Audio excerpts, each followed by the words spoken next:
have missed something completely obvious, and we will get right on it. Anyway, our runners today are off. And the right side looks like they're going They're starting at Sanctuary. Sanctuary, yes. And we have this Palace of Darkness key already. Yeah, I personally like the Sanctuary side first. I think you don't get enough out of going Link's house first, but I can see some people do not believe that. And that is a 8 bomb drop. I actually especially like opening with the Sanctuary and saving the Uncle and Hyrule Castle for later in Keysanity mode, because you are incredibly more likely to want to clear Hyrule Castle anyway. Yeah.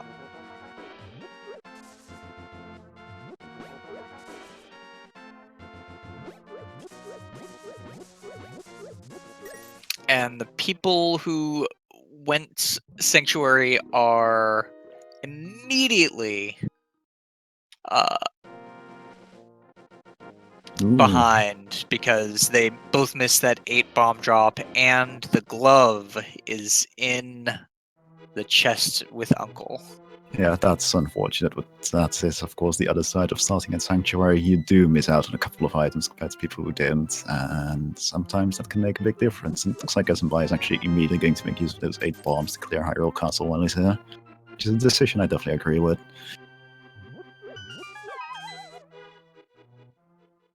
It really depends on how good you are at hitting those bombs. This is going to take at least 5 bombs to kill if you hit every single one, which is going to leave him with exactly the 3 bombs required to clear out Kakariko. So I'm not actually sure I agree with this.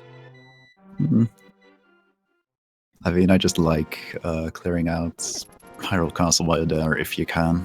Just saves you a little bit of traveling back and forth later. Anyway, we have Dragon Master in Kakariko. First person going to be able to actually bomb this back wall.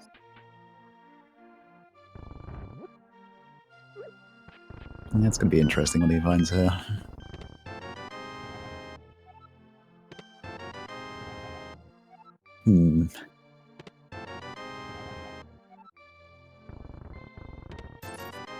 One of the few not really useful keys is the Misery Mire key, because you can clear that, and that's the hook shot. The hook shot is super nice. It's also a second Palace of Darkness key already, so it's hinting pretty heavily towards the Palace of Darkness being a thing already, which isn't surprising, but...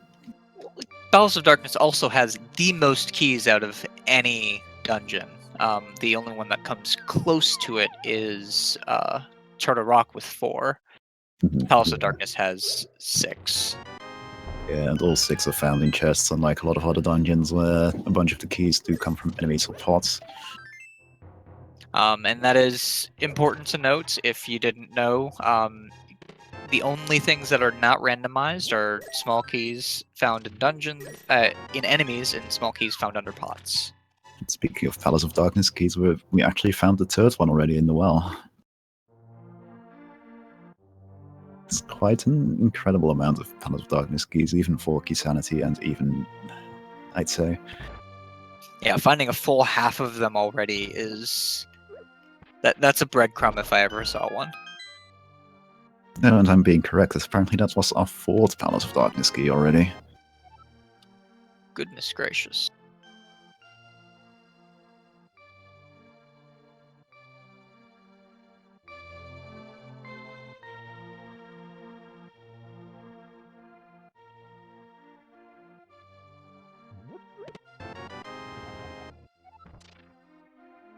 And we also found the map to Ganon's Tower. That's one of the most useless items to find in this mode, but it's got to be somewhere. Oh, there's tons of useless items. There's useless keys. You don't need any to find any keys for either Misery Mire or for Skull Woods. Swamp Palace, you very much do need to find one small key in order to go in. which currently has a 10% chance to be vanilla, which is the trolliest thing that can happen, in my opinion, because it happens so often. It is quite trolly, but, well... I've actually personally never played a Keysanity Siege yet that had the vanilla Swamp Key. That's just kind of funny. I have played 2 and commentated 1. It was fun, is one way of describing it. Completely unnecessary is another. I believe this is one of the things they plan to fix in an update. Yeah, I do believe I've heard. I actually believe I saw Featful streaming about fixing that earlier today. Currently, in case you don't know, it is a 10% chance, which is extraordinarily high, that that key will be vanilla. We have a race game check, which I really do like going ahead and doing the race game here, just because of how many more items have been added to the shuffle. It is just a little bit more likely that this race game will have something useful. Of course, in this case, it's the big 20, and we're still at the point in which money is useful, but it's still not really the item you're hoping for. No, not at all.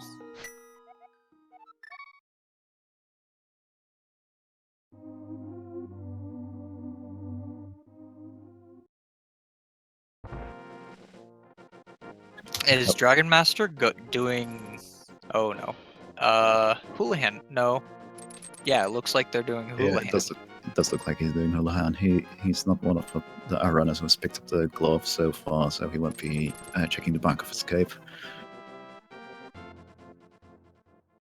And it does go back to what I was saying earlier. We are still at the point in which money is important, so making an early Houlihan play now does make some sense.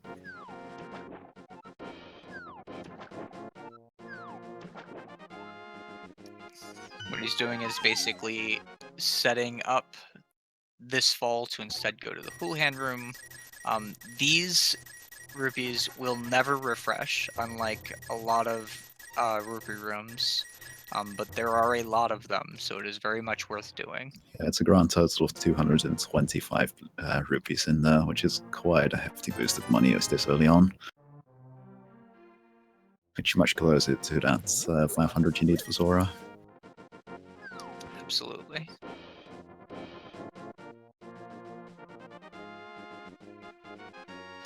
The Houlihan room has gone out of favor ever since the extra locations were added with the extra 300s, but we have another person going to the Houlihan room. The Brewers fan going here, using the method that I prefer, which is the bomb.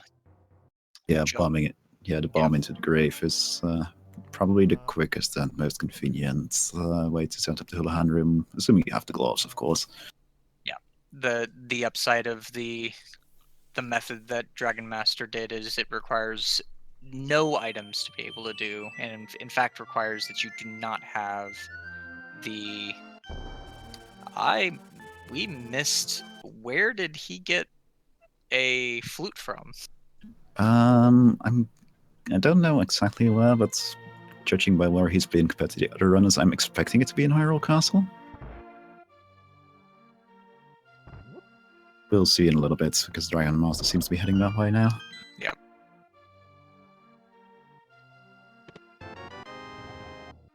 It was the bottle vendor, huh?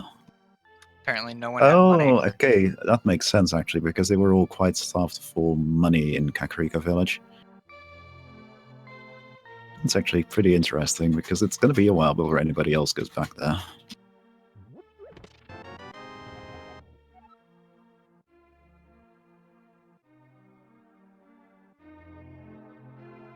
So it's going to give him a pretty big advantage over our other featured races here, just being able to zoom around the map much more effectively.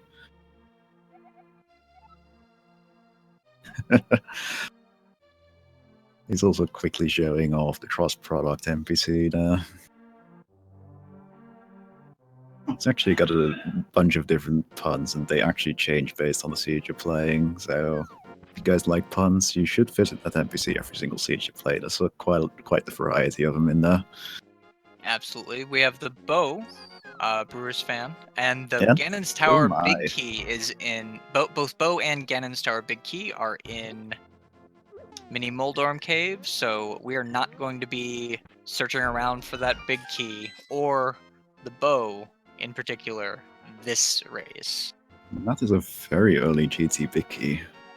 And the interesting thing about this mode, this combination of modes in particular, is that unlike regular Keysanity seeds, Gavin's Tower and the items in it might be much more important depending on what the pendant dungeons turn out to be, because we do need to do all the dungeons as opposed to just the crystal ones.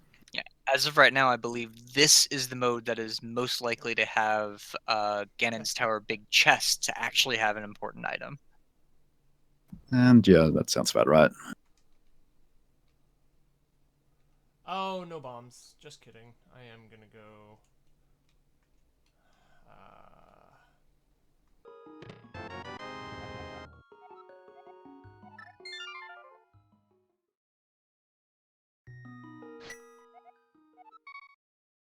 With that bow in hand, I imagine we'll be seeing ninjapenugin make a very quick play towards Eastern Palace.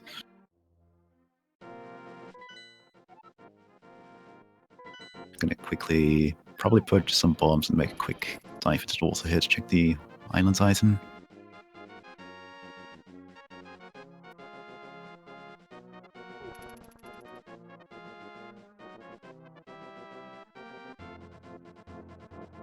Nah, always certainly buying bombs, of course.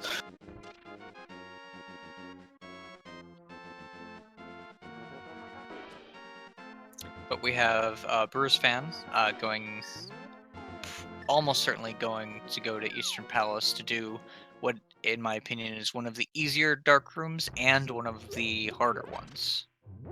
Ah, yes, I know what you're talking about there. Finding that Igor in the dark can be quite difficult. I do think that a lot of runners have pretty good setups for it, which makes it a little bit easier. Yeah, what you can do is just try and shoot an arrow into the Igor while its eye is still closed, so you can actually just see it start moving while the arrow is starting to move. It's very convenient. Absolutely. I cannot believe I forgot this. This is Keysanity. They're not going to be able to finish this no matter what they do. They need the big key. Yes. And the only big keys they found, as far as I know, are Desert Palace and Ganon's Tower, which means they're not going to be able to finish this one. Yeah, it's still a location for which, even without the big key, they can check 4 of the items here. Which is very useful. I'd also say that early bow is yet another sign of that, along with all those smaller Palace of Darkness keys we've already found, that the game really wants them to check Palace of Darkness soon. Of course, we currently aren't in the position where we can access that dungeon, but we're only a hammer away, really. Hammer, and of course the Moon Pearl will be required yes. for that. Yes, of course.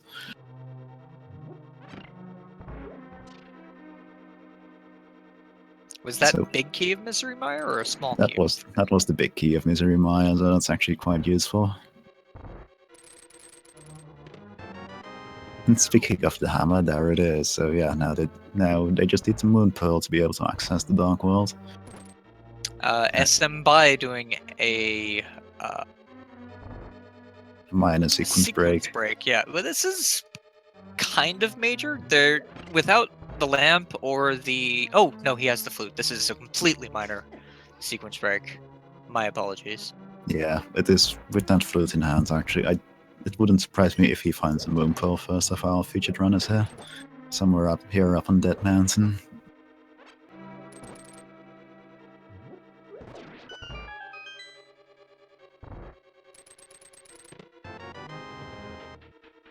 Blue mail, going to be very useful. And I missed what Smbai found in the Spectacle Rock Cave, but it looks like But it's definitely worth going back for, apparently. Of course. Ah, It the is Ether Ether. Medallion. That is a good find. Obviously, no way to know yet whether we even need the Ether Medallion, but it's definitely one of those things that you should just pick up while you're in the area. Absolutely.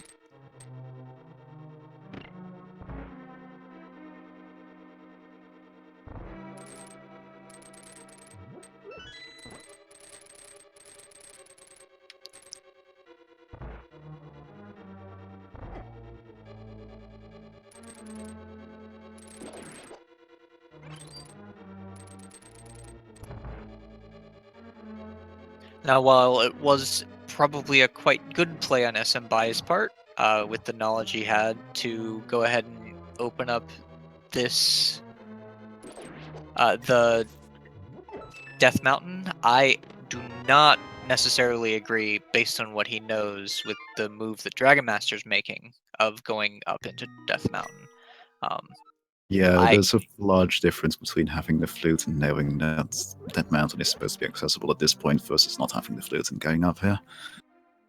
I have seen races lost from sequence breaking a little bit too early. This is not going to hurt him because, of course, while he doesn't know, we do that this area should be accessible at this point. And there's the Moon Pearl and the lamp. That's actually interesting because once he finds the once the Dragonmaster comes up to this part of that mountain and finds the lamp, he should know that the flute is somewhere out there available before he went up to that mountain, and so it should be somewhere in the light world. Which so that might serve as a very good reminder to him to check the bottle merchant later. Yeah, I can't see him not going to check all of the places that he could have gotten to prior to going to Death Mountain once he sees that lamp.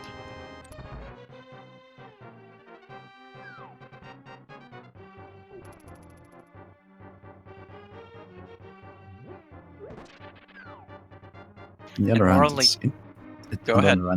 It's interesting to note that there are runners that went to Eastern Palace, once they do make the Dead Mountain play, will actually have the luxury of going up to the Tower of Hera, while our runners that are currently on Dead Mountain will not be able to do so. Because the runners in the Eastern Palace found the hammer, so it's going to be a little bit more convenient for them, possibly, even though they're making this play later. So even though it does look like Smbai has a slight lead, it's only 15 minutes in, and there's just a lot of variables that are going into how far ahead people are right now. Yeah, it is practically impossible to call at this point in time.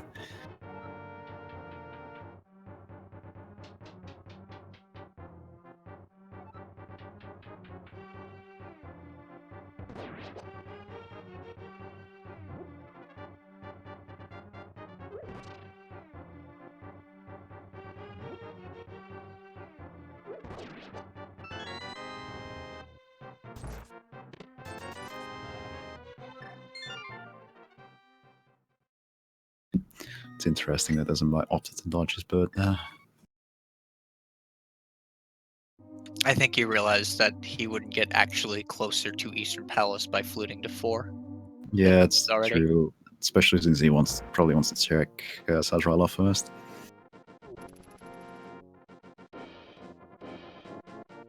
We're getting an Agina check, it looks like, from Ninja Penguin.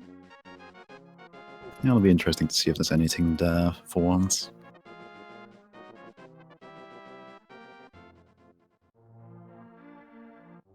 And yeah, to answer the question from chat, the bronze match for the spring tournament, or not spring tournament, the fall tournament will be in a few hours. It should be very shortly after the second daily today.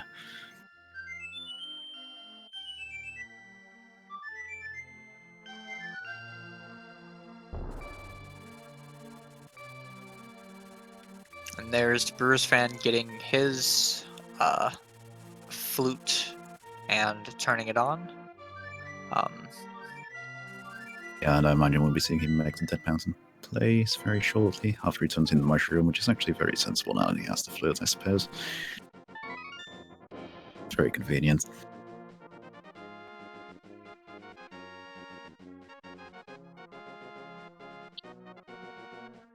We have a key on the ledge behind Hookshot Cave. Yep, that's interesting to know, and it means we're probably, well, we were looking at the mirror required seed anyway, but we have a more mirror required seed, possibly. Because, as I said earlier, there are a couple of useless keys, but most of the small keys will probably be required to finish this particular run. unlike most key sanities, the Ganon small keys, Ganon's Tower small keys will be a lot more useful than they normally are. Smbai getting his hammer. And BrewersFan going to work towards clearing out Death Mountain. Yep, that makes sense. And it'll be... He will almost certainly make a play into Tower of Hera while he's up here, because he has access to that particular dungeon. He'll be able to do 3 of the items in Tower of Hera. The big question is he going to take the time to do the basements, which I don't see why he wouldn't. Yeah.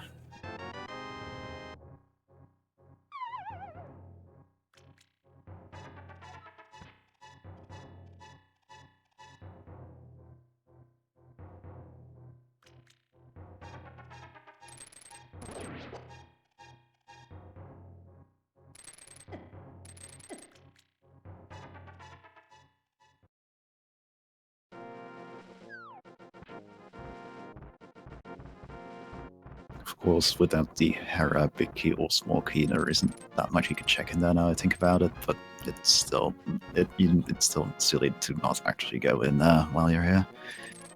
You're absolutely right. He cannot check the basement until he has that small key. Yeah, and I don't think they found the big key there yet either. It's always weird to keep that in mind for Keysanity in particular. You know, just being able to get to a dungeon isn't enough. You also need to have found the key already. Unless you're lucky and you get a vanilla or somewhat vanilla key, of course. I did not notice that before, but it looks like the small key to Castle Tower was in the back of Escape, which means that as soon as they get that lamp, both items in Castle Tower will be available. And as a reminder, because this is Keysanity, unlike other randomizers, both items in Castle Tower may be required, even if Aghanim 1 is not. Well, since we're doing all dungeons by nature, Academ 1 is also required. Of course. Which actually leads to an interesting little bit of interplay there, because do you want to hold off on doing Aghanim 1 until you have both the small keys, because you're going to have to do it anyway, or do you go in early in the hopes of one of those 2 chests paying off with a good item?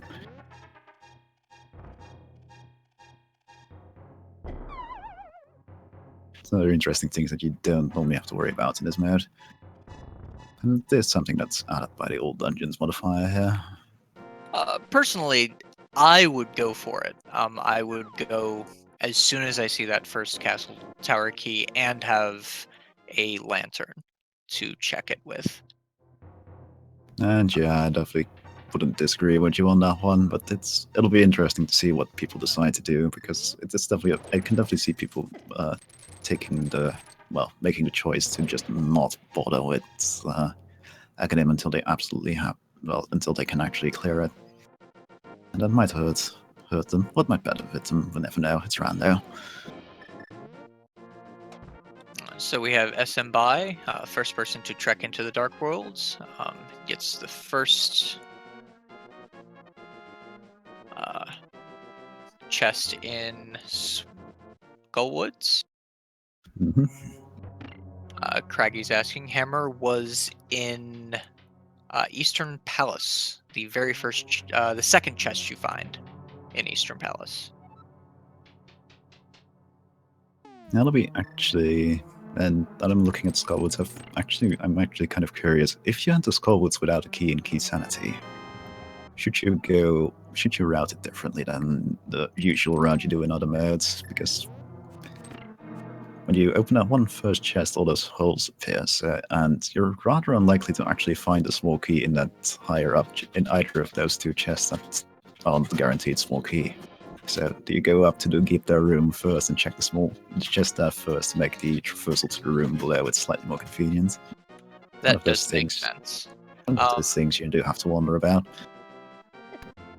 Yep. Other question, Flute was in Bottle Vendor. But I 100% agree with you with that routing choice, so I had never thought about it before. Yeah, it's not something you stand still by, but it's one of those subtle differences between this game mode and the regular game mode.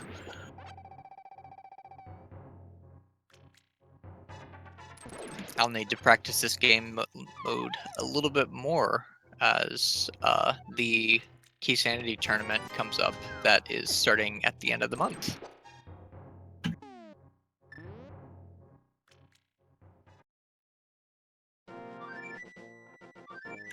Signups are closing on January 6th, so if you are enjoying this mode and think that you want to try your hand at playing it in a tournament setting, feel free to sign up with the link just posted in chat.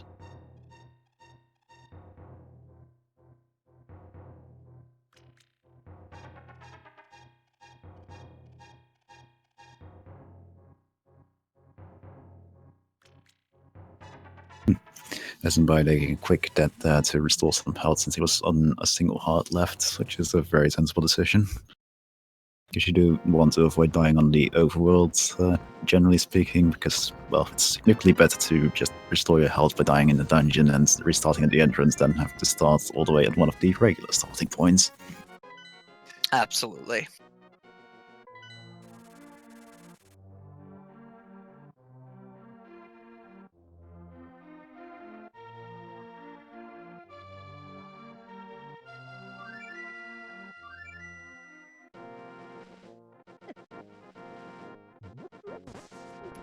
And I missed the red mail. Yeah, I believe it was one of the items in Skullwoods. That would make sense, since that's seems to be the only place that he's been and no one else has as of right this moment. Though we have both BrewersFan and dragonmaster heading into Dark World. Yeah, and that will probably make a very similar decision to dive into Skullwoods first, because that is the common play and it's some very easy to check items. Yep. BrewersFan is not. It looks like he's going south as opposed to north. Smbai got our first bottle in the Sea House.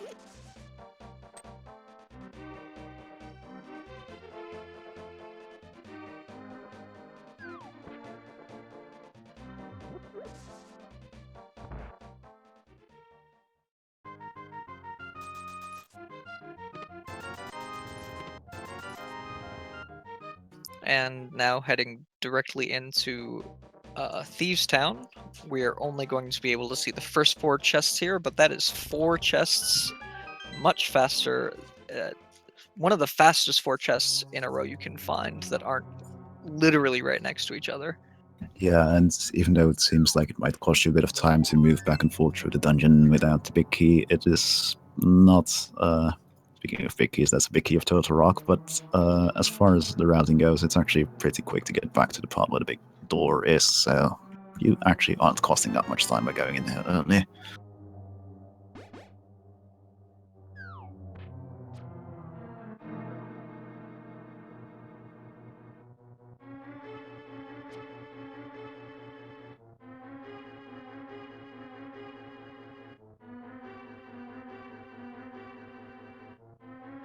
And Ninja Penguin is just getting further and further behind the longer he takes to check that bottle vendor. Yeah, it's really unfortunate. And we have And a it is what I death was. Yeah, it does go back to what I was talking about earlier. That it's an interesting thing when you don't have the money for the bottle fender early on, because it's not going to be something you're going to go back to check really quickly normally.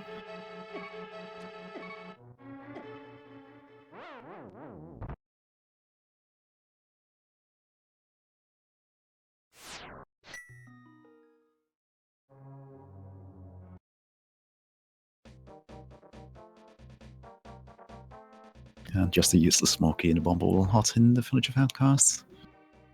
It does look like ninjapenugin is going to take this time to give us a first Sora check, which is interesting. Might be something good for once.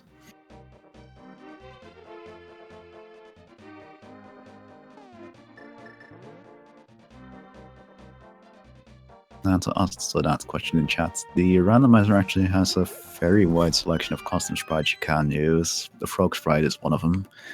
We've also got Fifi in the top right, of course, which is also a pretty unusual sprite.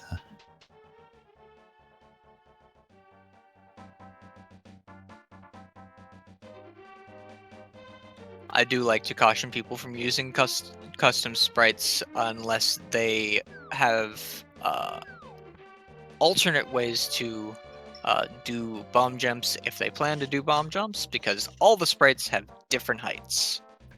Yeah, and all the tutorials and such you'll find online are generally suited towards the Link sprites, so... Ooh, and it's just a Ratmarang from Zora. That's unfortunate.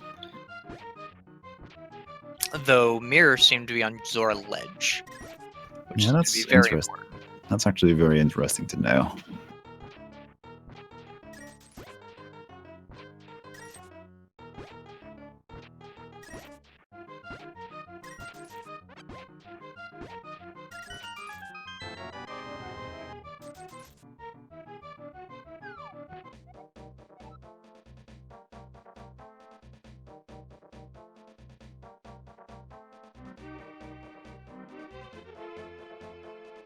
Regardless, we're about to get a first hype cave check. Let's see if it's actually hype. It tends to be a little bit more hype in this mode than in other modes, so I am hyped. I don't know about you. Well, I'm as hyped as I sound.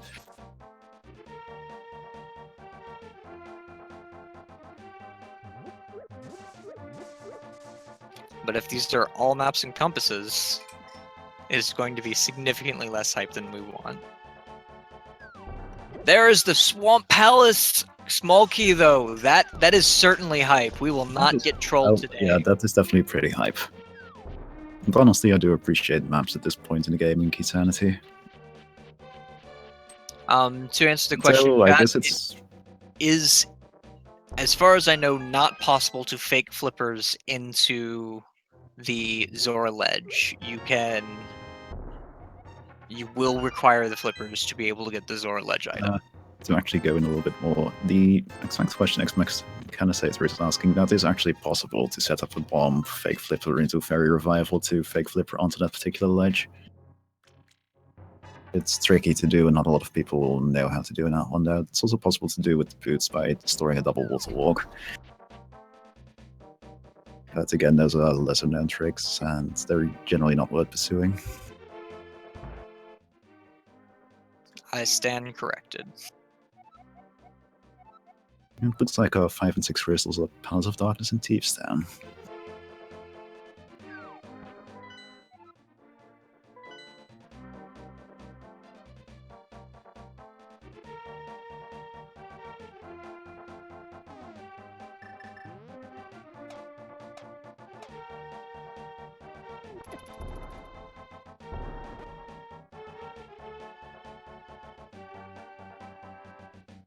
And it does look like BrewersFanJP is in fact going to be the first one to check Panels of Darkness, with between having 4 keys and the hammer and the bow. If not, though not the big key, that's not a bad call at this point. If you can hammer jump, then you can actually clear out all of Palace of Darkness with just 4 keys. And it's very inconvenient to have to take the very long route past the right side of the dungeon, though.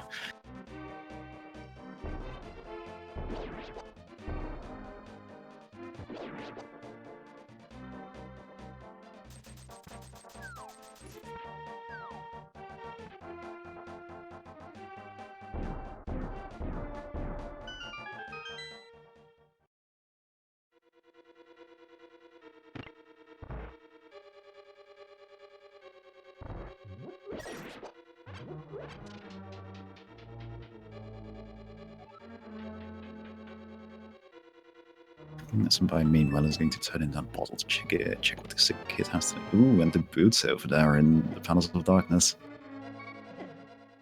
I know exactly what those are, by the way. They are things that make you run faster. And incredibly useful in Link to the Past. Yeah, they are one of the most fun and useful items in the game. Without the sword, they're actually a little bit risky at times, because it's very easy to accidentally run into enemies, which you'd normally dash through, but it's still a very good find to have, especially since it opens up to, one item location right now, but it opens up a couple of item locations here and there. It does look like he is skipping the front door small key location. And yeah, with 4 small keys right now, that does make sense. It says that 4 small keys is technically enough to complete this dungeon, but you would need to skip that particular door to do so.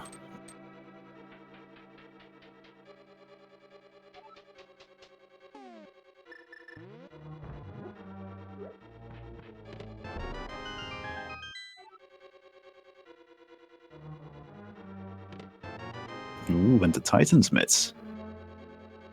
Some good value so far in Palace of Darkness. I think if he finds nothing else, just Titan's Mitten Boots will be plenty to make Palace of Darkness a worthwhile run.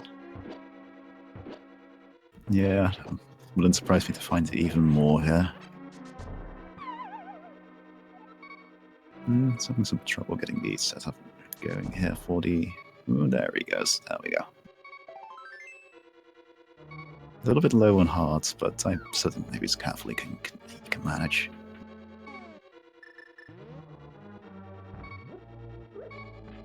And the mode is not actually swordless, we've just been unlucky and haven't found a single sword so far.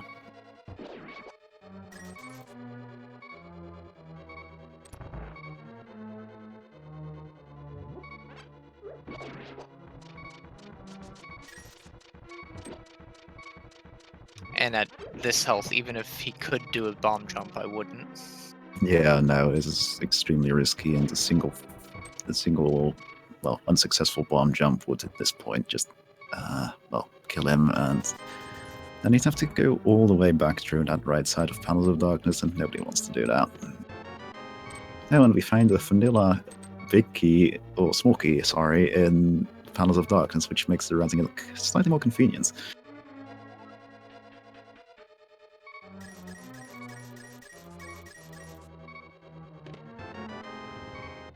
In fact, if he's going to do the Dark Maze, I'd just do it with using the regular key at this point.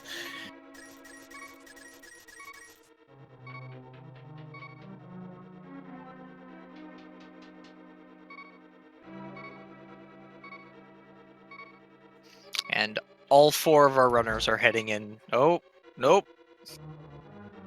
Ninja Penguin completely baited me. Yeah, I was certainly was going to go into the Palace of Darkness too. It looks like he wants to check the pyramids and possibly Catfish first.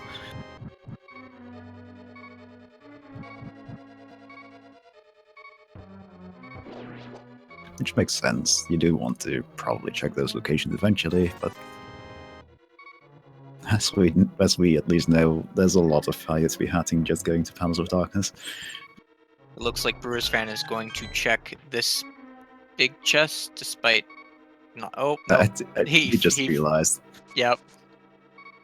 He's just walking back normally to check, to go back to probably the vanilla big key chest. Because that's the one chest he skipped so far. Actually, no, that's a lie. I think he skipped the other lower down chest as well, because there's no good way to go back to this part of the dungeon from there, so you want to save those until last if you're not going to open the front door.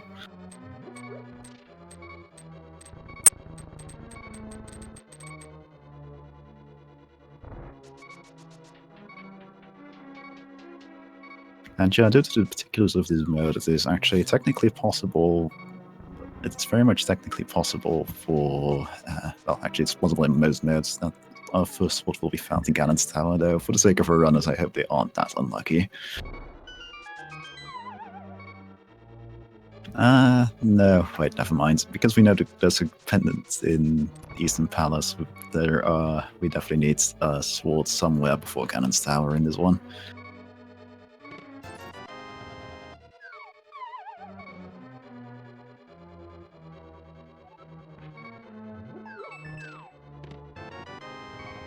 Yeah, it looks like the whole out of Panels of Darkness was in fact the boots and Titan's Mitts, which is pretty good as far as things go. As I said before, I would not be complaining. No, definitely. It opens up a lot more options.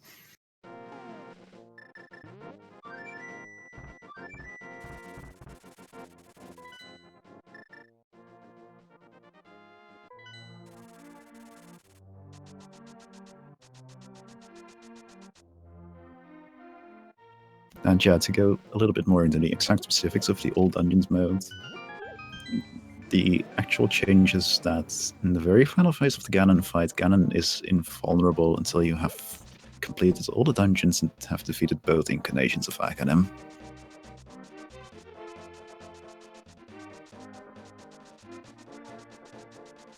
So we have Desert Palace Big Key, Misery Mire Big Key, Ganon's Tower Big Key. What other big keys do we have as of right now? I want to say that's that, but I believe one of our lovely trackers has actually been keeping track, so he might be able to give a list over in the chat as he just did, actually. Thank you, Number Play. Turtle Rock is the one I was missing.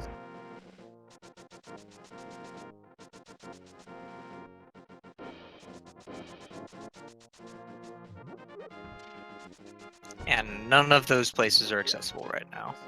Yeah, that's really unfortunate. Mm-hmm.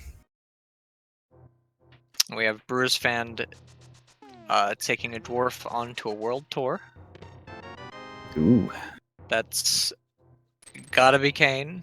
Yeah, that's gotta be Kane. Found his way from the Diablo universe over here to the Link of the Past. Link to the Past. Whatever. I'm really bad at words, apparently. I've been awful all stream. I'm not sure I'm gonna stop. This was a very good match in that case.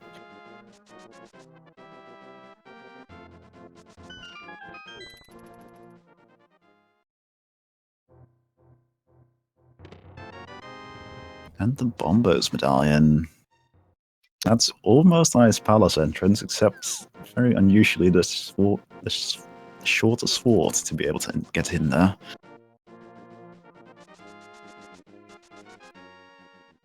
Well, and technically the flippers, but, well, I guess they could flick flippers, I suppose.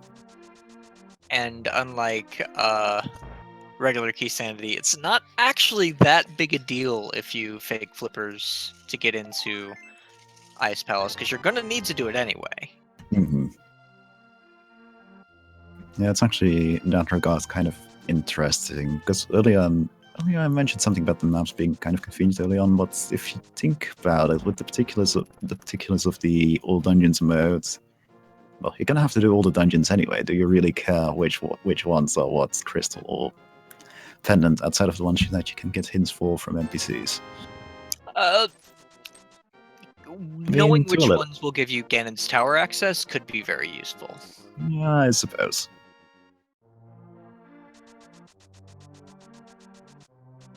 We have Dark Death Mountain being checked by Smbai. Yep, it's also a very good use of those mids he just found.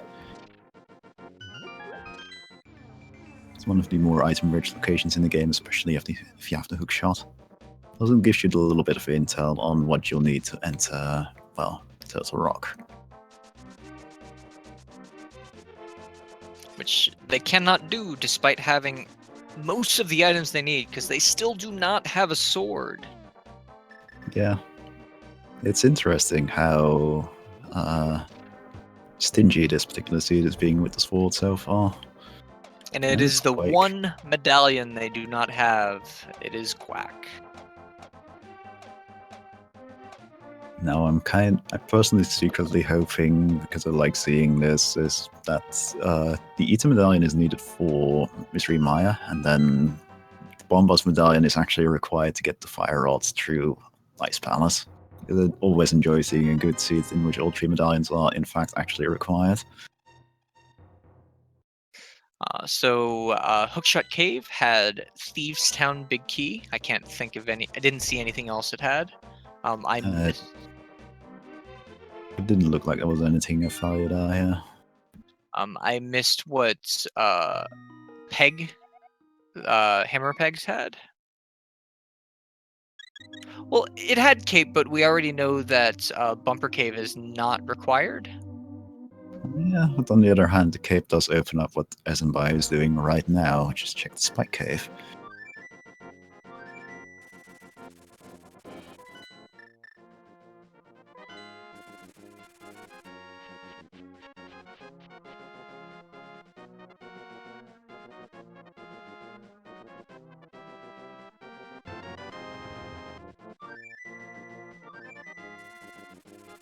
which has a sword! Nice.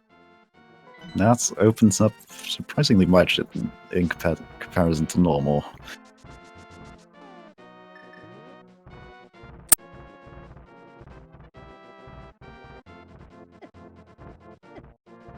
And I'm hearing that Lunchbox apparently also had a sword.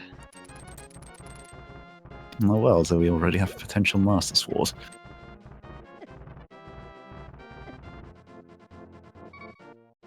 And that's the other thing that Aga 1 chest would have given, or that Cape would have given is Aga 1 chest, though we know now that they could have Master Sword. Yep. Let's see what my shed holds today. 50 rupees and 10 arrows. Well. Let's see. What did we get a check on my medallion? If we did, looks like, well, it looks like Smbai got a look at it, but we didn't. So that's interesting. But based on what he judging by the has, fact I'm that gonna he go quit, ahead. yeah, I'm going to also assume it was the Quake medallion based on the fact that he actually left the place as opposed to going in there.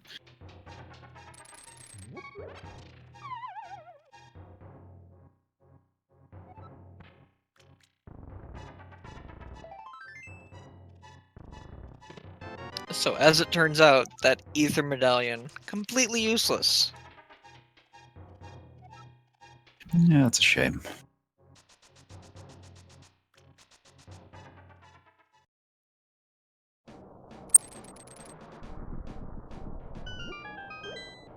Regardless, he's gonna make use of his Thieves Town big key and go straight into that dungeon and, well, clear it.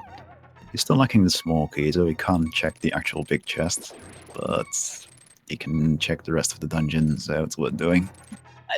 I don't know that there's very much else he could do at this point, to be honest. Not very much else is open.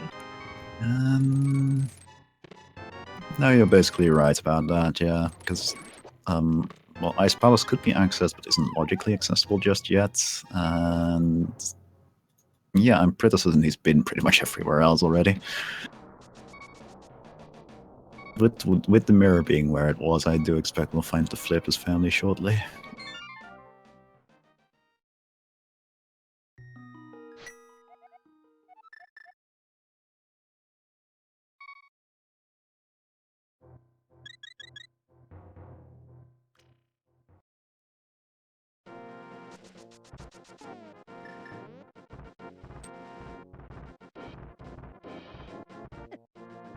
That is a butt-clenching sword grab from Dragon Master. Yeah, but he got it. Well, one heart is enough. Well, that was half a heart. Well, half a heart is enough. Yeah, yes.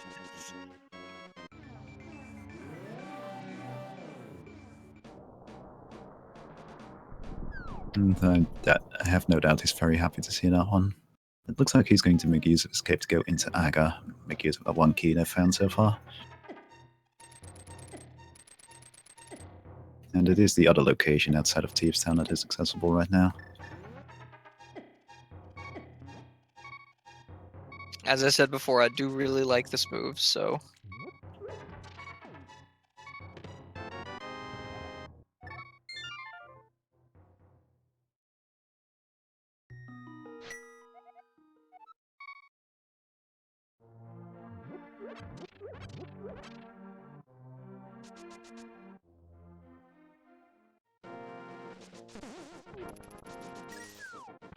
I also believe, I believe none of them have actually checked the Dark Escape chests, which is what Dragon Master is heading towards right now, which is very well remembered of him. That was a vanilla key in Thieves Town. Huh, that's really unusual. It is a good sign for there being something here, though.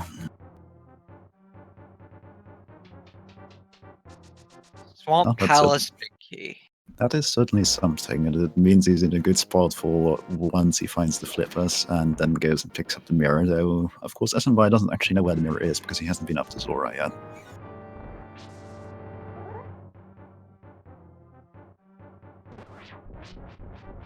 In fact, of all our runners, the only person who knows where the mirror is a ninjapenugin.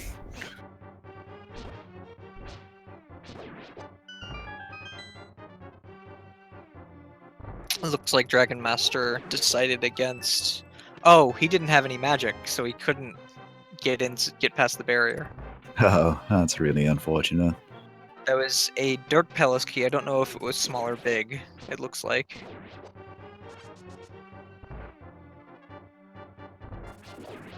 Yeah, I didn't catch it myself since I was trying to see how Smbai was fighting blinds. It looks like he pulled it off. He gets a bottle for his troubles. He does have the comfort of knowing that Thieves Town is completely done with. But he didn't look to get anything much. I'm There was thinking. a pretty nice item in the big chest there. It was the big key for yet another for Swamp Palace. Right, but he doesn't. It's not actually progression because he doesn't have flippers yet. In that regard, it's actually looking quite likely that Agatao might in fact be the play.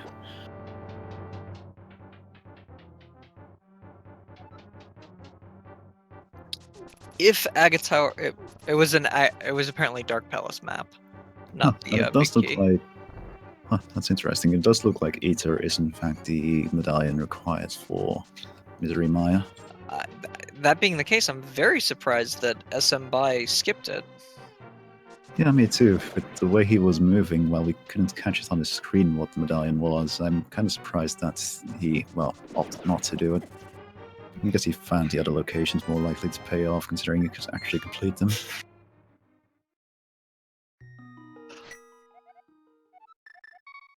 He can complete Misery Mire, right? I do believe so, yeah. I believe they found a big key before. Yeah, they got the big key to Misery Mire quite early. In that case, I'm really not certain. Maybe he himself mistook it for Quake? I don't know. That would be very unfortunate. And we found the big key for the Panels of Darkness just now in Misery Maya 2. Which I believe does make the dungeon fully completable now for Dragon Master.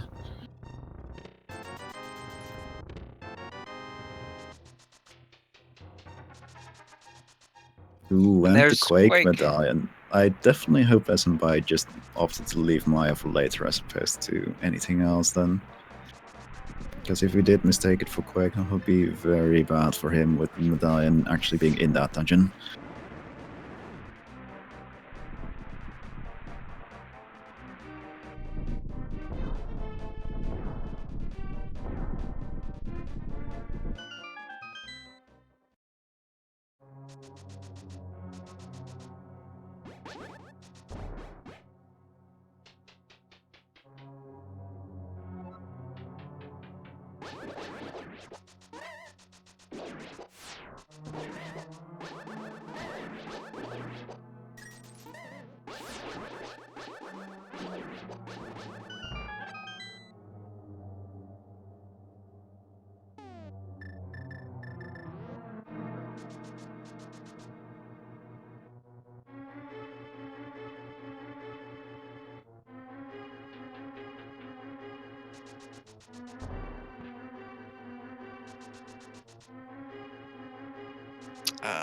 We have everyone just sort of cleaning up. It looks like Smbai is going back to Misery Mire. Yeah, he must have just felt the dungeon wasn't worth his time when he was here. Actually, did he? Oh no, wait, he did have the sword already when he went there.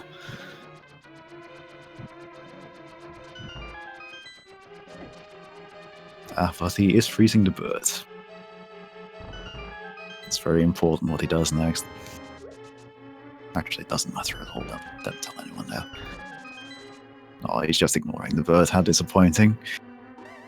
Disappointing, but not surprising.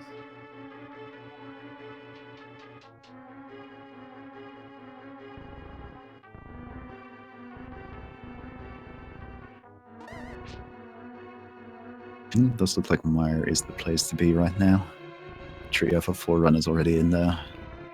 And it is quite likely to have a payoff in Keysanity in particular, because, well, as the compass tracker on the screen shows for all of our runners, there's 8 chests in here, and unlike normal, all 8 of them can have items.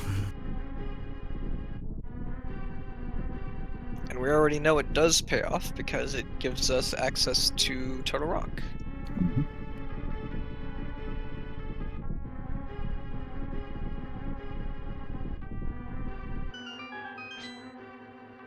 Doesn't look like there's been anything much else here. Well, outside of that Palace of Darkness big key, of course, which is also a pretty big item, and makes that dungeon fully completable right now.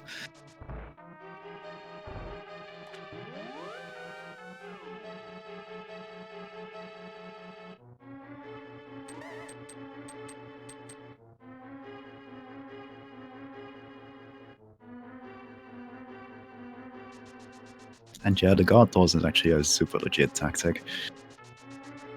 I love seeing it.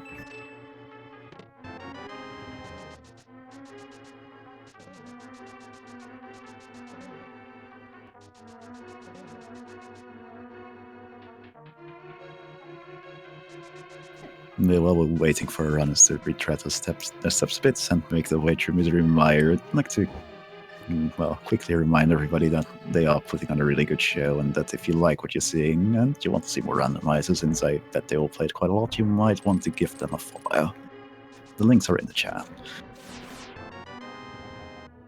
I'd also like to make a quick shout out again to our people working in the background, number play and unknown availability, making certain that we can actually know what the items runners have, because I'm certainly not perfectly keeping track of it right now.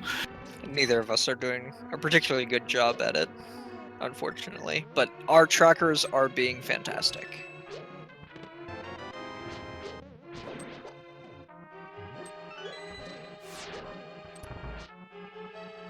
We're almost at the Fitrius fight, and it's actually going to be...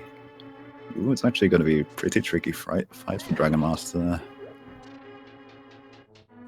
Does look like he's opting to switch to his bow, but the only weapon he has is the regular bow, really, and the fighter sword, so it's going to be quite rough for him.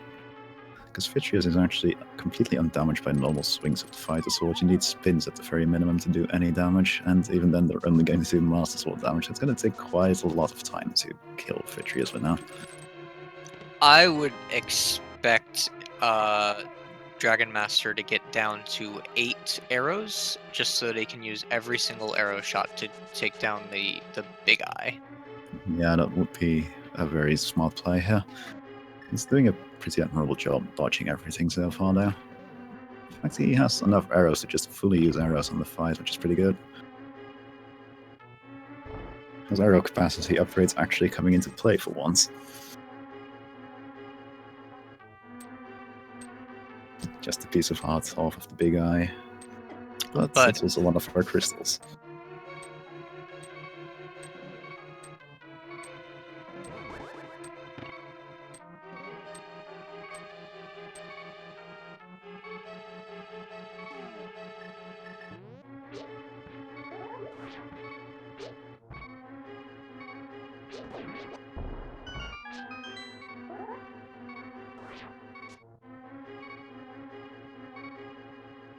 It'll be interesting to see where he goes to next. He is in the position where he can fully clear the Palace of Darkness. That's very likely that's his next destination, and it does look like that's where he's going now. Absolutely. Only 2 more item locations he can check here, but it's, well, he didn't say no to 2 more item locations. And you'll need to do this sooner or later anyway.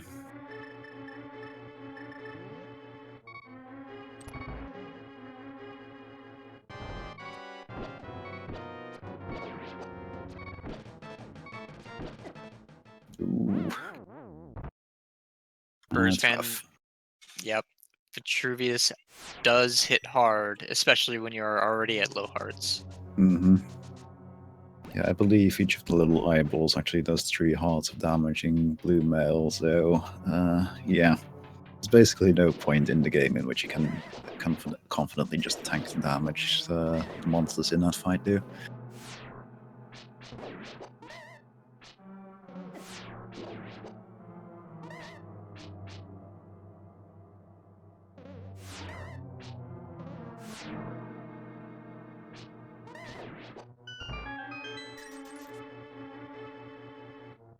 Dragon Master is completely out of arrows. Yeah, there are thankfully some arrows in the pots in the upcoming room for which he actually needs the arrows, so he should be in a good spot anyway, but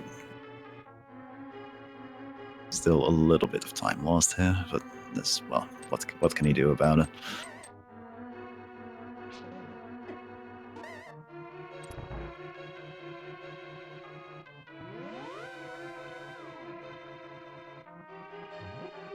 The big question is Dragon Master going to go back for the big chest when he's done here?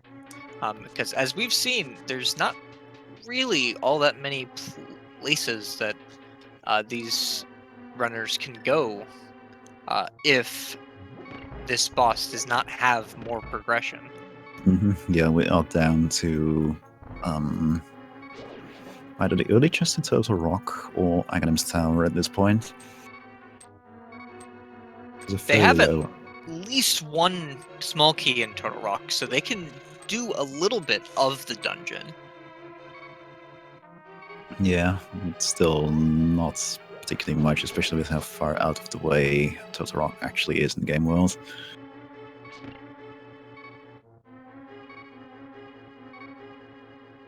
Looks like they have three. Let me rephrase. 3 Total Rock keys have been found. I don't know necessarily if Dragon Master has found those keys, but 3 have been found without the world. I'm pretty confident that if there have been 3 have been found, he has actually found all 3 of them, because all 3 runners have been very thorough so far, by necessity.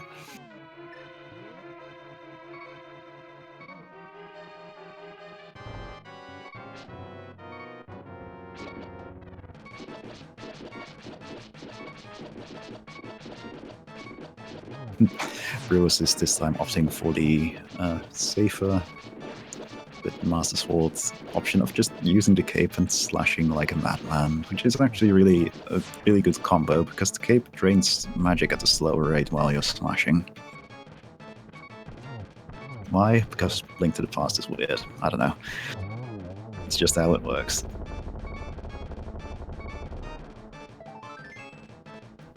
Actually resulted in a pretty quick fight for him. Smbai needing to slash because, as you said before, Vitruvius does not take any damage from single slashes of the fighter sword.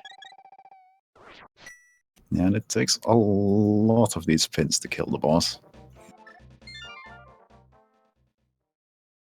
I can't remember the exact count right now, but it is a really high amount, and I have no idea what that Japanese character meant, but I assume it wasn't. I assume it was an expression of frustration there on BrewersFanJP's part. And there we have a Vitruvius kill. And Dragon Master is going back to check that big key chest. Ooh, and he's opting to even make it a little bit quicker by doing a hammy ump. Doesn't need to from the key perspective, but it is a little bit quicker, so, you know. Just 20 rupees.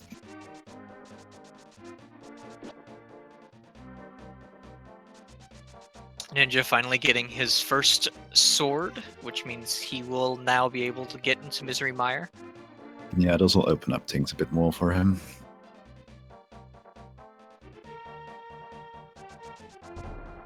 The swords we found so far are at the Spike Cave and in the purple chest.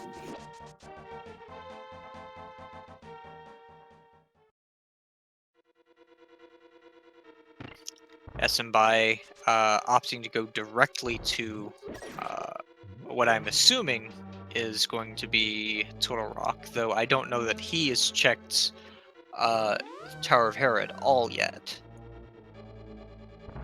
I have no idea, actually.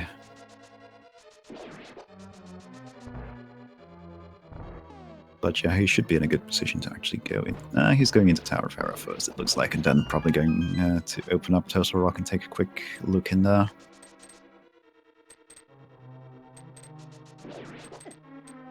Still no big key or small key from what I can remember for Tower of Hera, so only 2 items are going to be available here.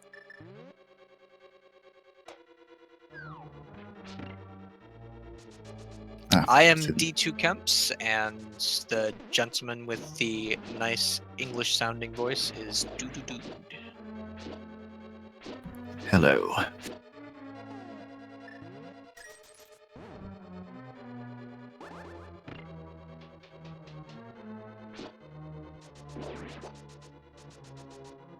Nope, doesn't look like Taurera was the answer.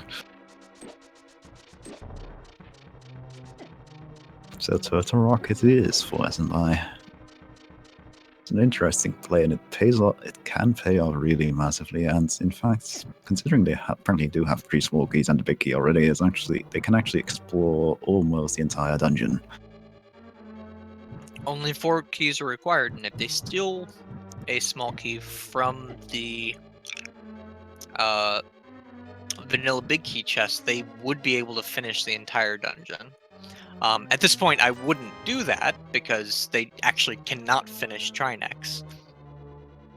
Yeah, it's actually a really interesting interplay at this time on whether you want to just go for that one chest because it's an item and possibly risk losing that key and having to scout around for another key, or, well, just going for that chest right now. It's interesting. It's going to be... I personally would be inclined to just go check that vanilla big key chest because, as you said, Trinex is still far away with the fire rods and ice rods still being somewhere out there in the world. One thing you can do is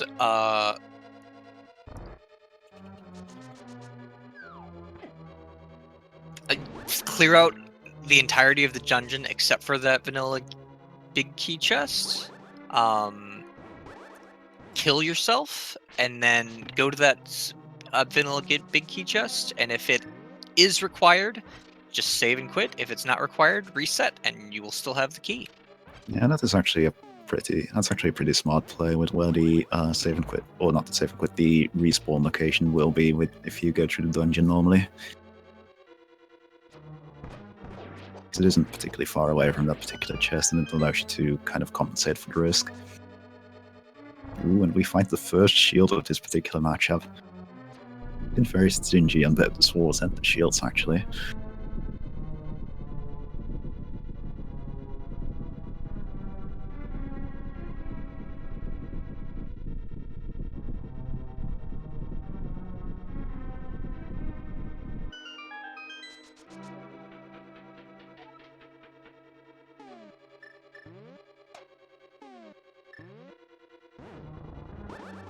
Let's see what Smbai decides to do. We're getting a blind fight. Yeah. We're actually also in for a pretty epic fight with this particular pokey with the weapons Smbai has available to him. Because those things are rough to kill with the hammer and fight the sword. Ah, there he goes. He did it pretty well. It looks like he is indeed going to check the vanilla big key chest.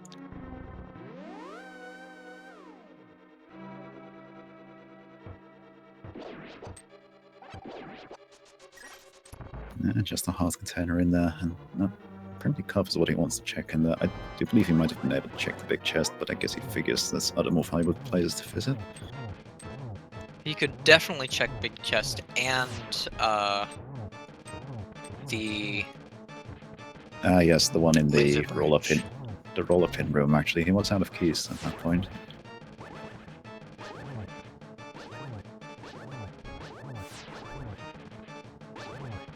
It does look like he's opting to check Zora now, which isn't going to give him much except the information on where the mirror is, sadly. Total Rock only has 4 small keys available, so if they had found 3 small keys for Total Rock already, he should have been able to finish everything except for the very end. Yeah, I don't know. Might be one of those cases where he's one of the runners who hasn't actually found all the small keys that the rest have found. Certainly possible.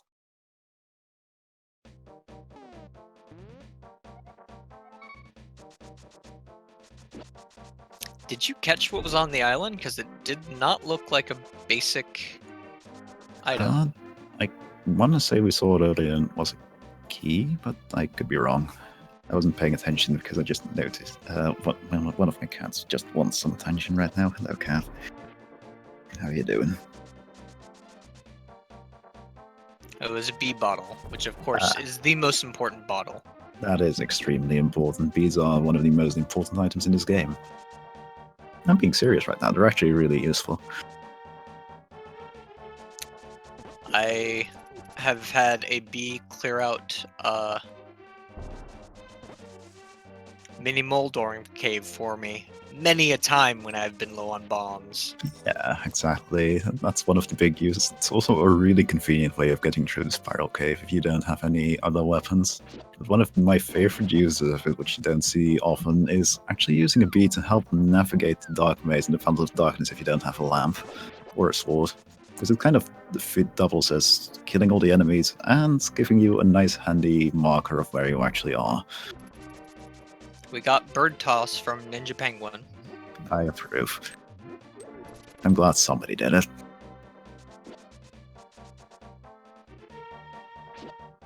Dragon Master checking double-chested fairy and not getting anything from what I saw.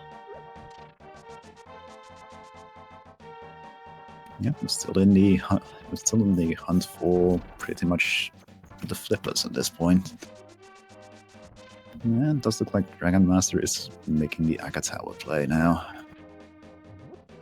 This time with plenty of magic to actually go for it.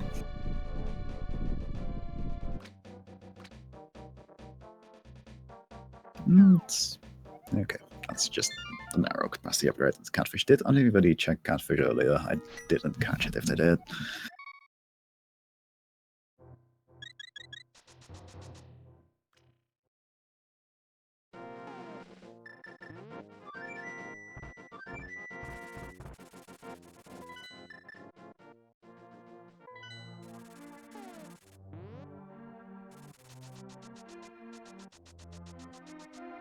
Yeah, we've got a slow but steady fights with the ball and chain guards.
So at this point, we're just waiting for...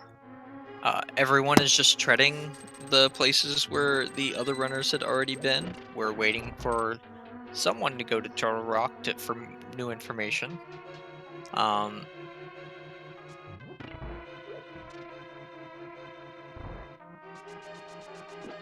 We have checked King's Tomb and Bump Rocks. Neither of which, as I recall, had anything particularly useful.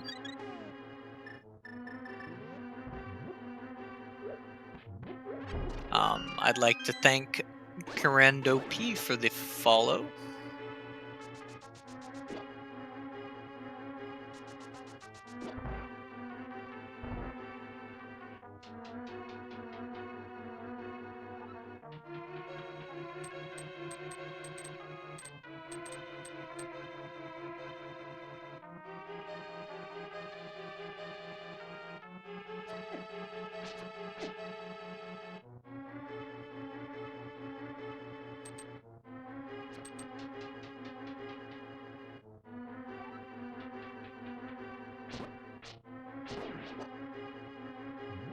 We're giving everyone time tomorrow to be with family and friends and celebrate the new year. including the people that organize these races.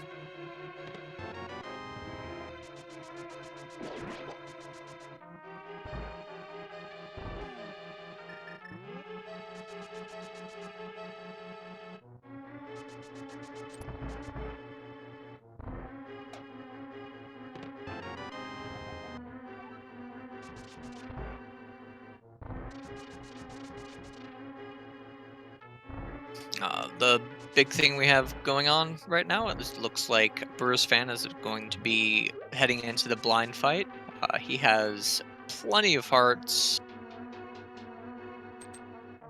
and a sword, so I don't imagine this will be particularly difficult for him, but I have seen blind. I have had blind make a fool of me before. I hope that it doesn't make a fool of BrewersFan.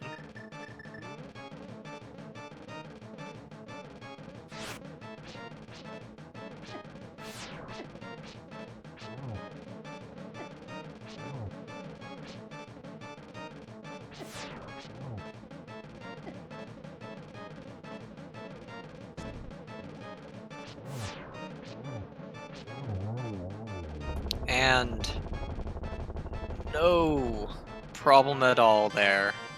Blind goes down. We're getting an Agina check from Dragonmaster, that we know there's nothing there. Smbai going into the Helmasaur fight. This is an interesting technique I have never seen before.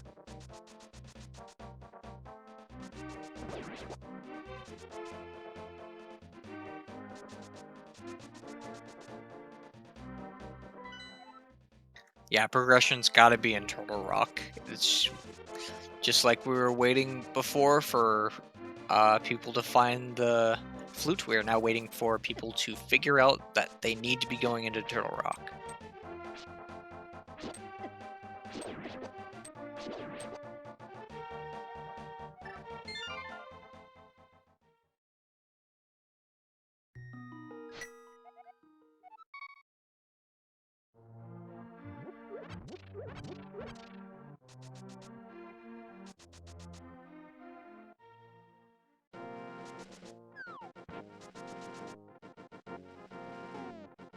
I would put Smbai, BrewersFan, and Dragonmaster pretty close to each other.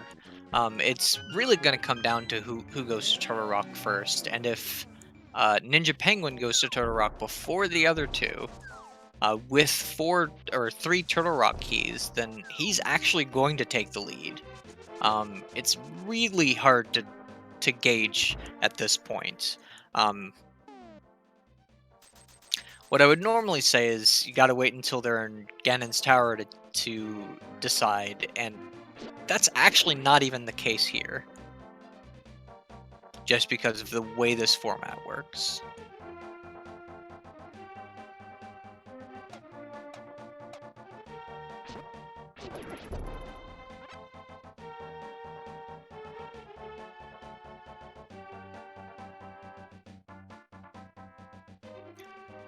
Dragon Master sprite is Vivi from Final Fantasy series, probably in particular Final Fantasy IX.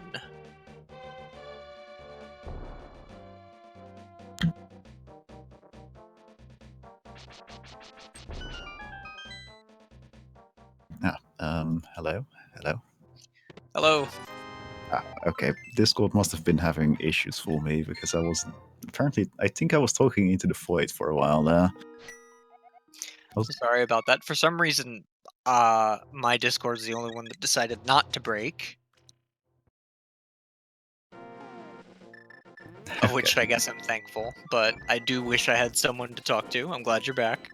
Yeah, sorry about that. I didn't realize I had no idea whether it was me or you. Like, on my end, Discord looks just fine, so, apparently until I reconnected just now, it wasn't. But we're back now, thankfully. It does look like our final progression might be in Turtle Rock at this point.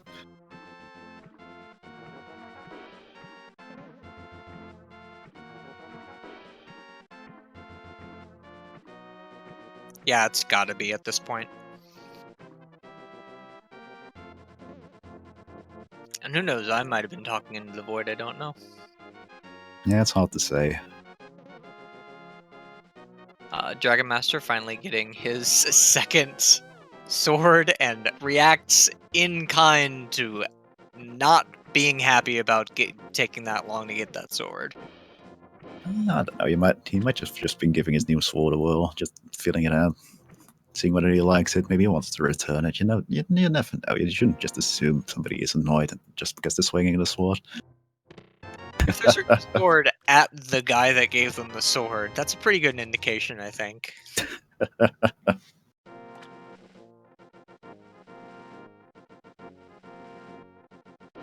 Yeah, that looks like he's heading into Turtle Rock, because, well, I do believe he was...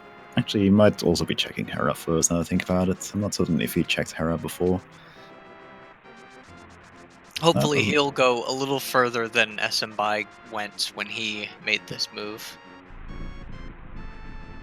Because more and more it's pretty clear that progression has got to be in Turtle Rock.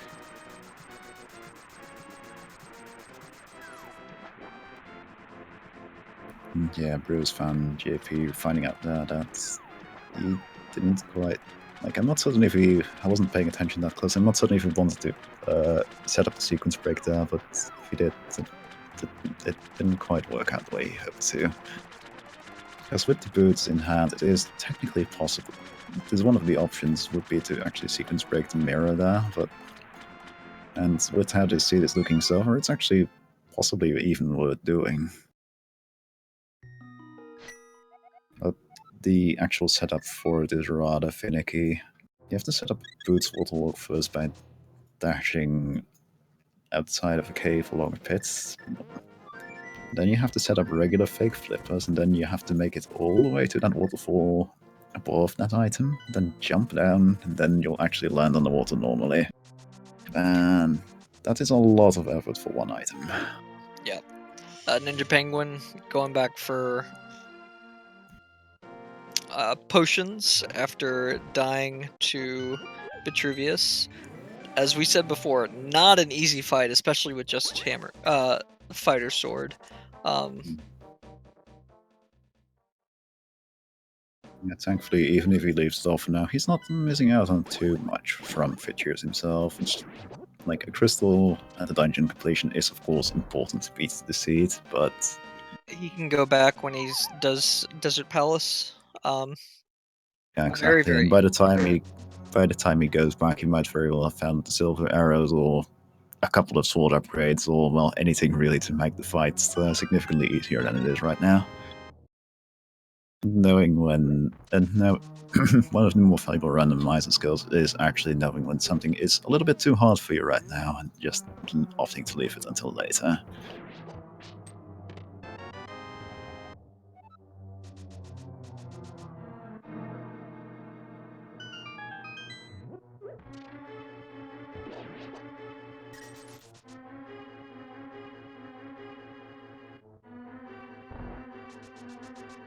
Dragon Master going to have a significantly easier time than Smbai had.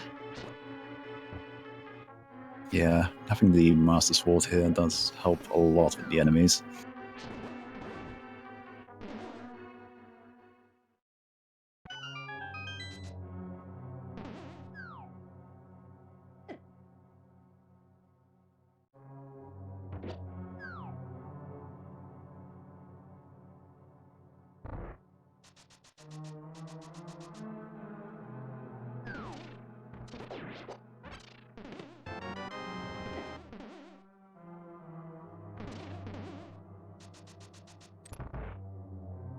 It also looks like he's actually in a slightly better position key-wise, because from what I could tell from the UI, it's a little bit hard to tell from our particular point of view, since this stream isn't quite as high quality, but as far as I could tell, Smbai did actually run out of keys in Turtle Rock. Well, it looks like Dragon Master has at least one extra key after this door.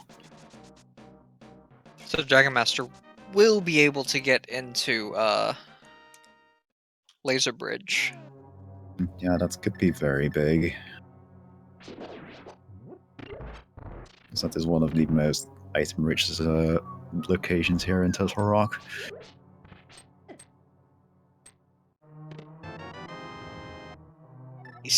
Yeah, so at this point he can get 6 more chests in Turtle Rock, not including Mimic Cave, because remember, they do not have the mirror yet. So Mimic Cave is currently out of bounds.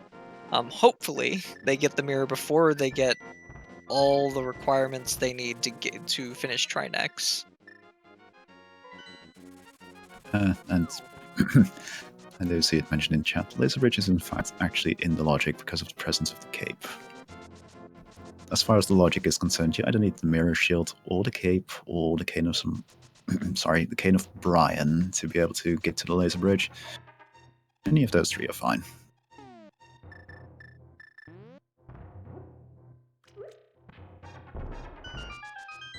They don't have enough keys. The logic assumes that you use keys as poorly as possible. Right. Yeah, that you are. That is correct. I hadn't even thought of that. My apologies, Dan. In that case, you are completely correct on the play.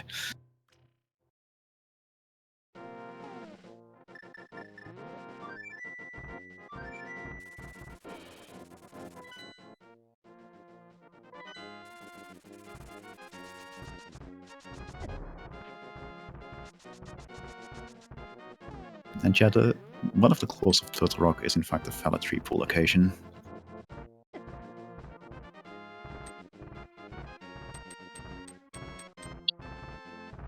Has the same rewards as all the regular tree pools you often see used to. And ooh, that was a Turtle Rock small key in Turtle Rock. So Laser Bridge is in fact accessible by logic. That's very convenient. Mirror is on Zora Ledge, so unless a very difficult trick is done to get it, flippers will be required to get that.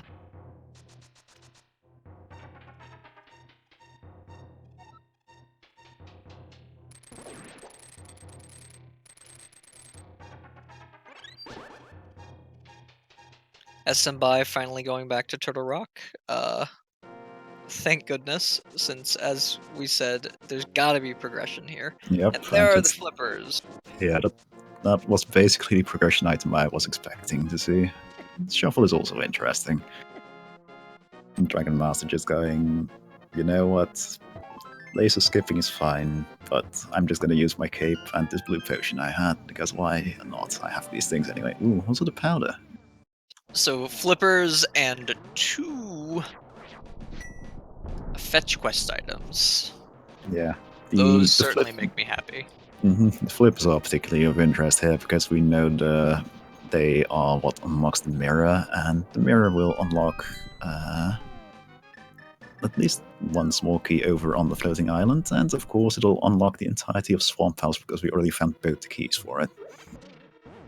And there's also Ice Palace, which oh no wait, he's probably going for that mirror, never mind. Yeah, that makes way more sense than going into Ice Palace.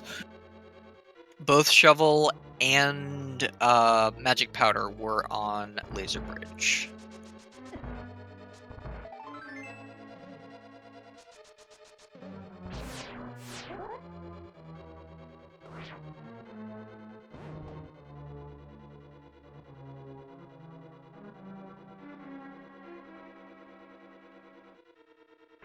Smbai taking it due to trying but not quite succeeding at a laser skip without using the boots, but he was smart enough to set up this particular door here, so he doesn't lose too much time.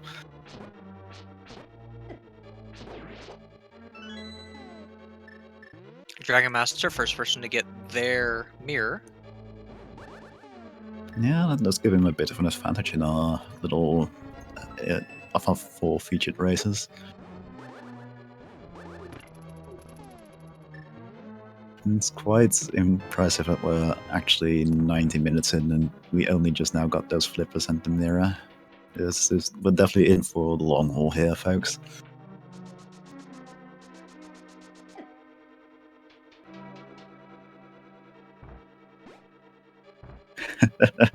Smbai is also not particularly pleased with those flippers.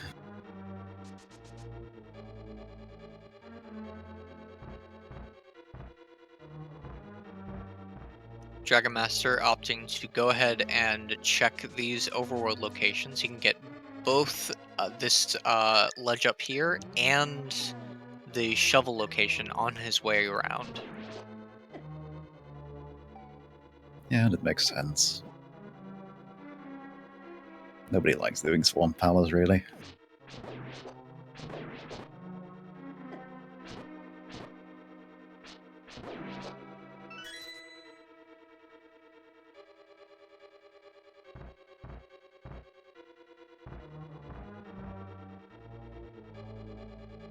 Ooh, and we've basically got synced Desert Palace Walkie pickups there from the shuffle spot. That's a good find. And since they already have the Desert Palace big key and now have the mirror, Desert Palace is completable. Yeah, that is actually something I hadn't even considered. But that is a very good point, and it makes it an interesting option. I definitely wouldn't be surprised to see one of our runners opt to do that first over Swamp Palace. Desert being the dramatically quicker dungeon to complete after all. Absolutely. The big... A small key to Ganon's Tower, which may be required. We are still looking for a few required items to be able to finish all of these dungeons. The big one being both rods. We have yet to find any of the rods. Yeah, we also still need to actually be able to get into the Tower of Hera.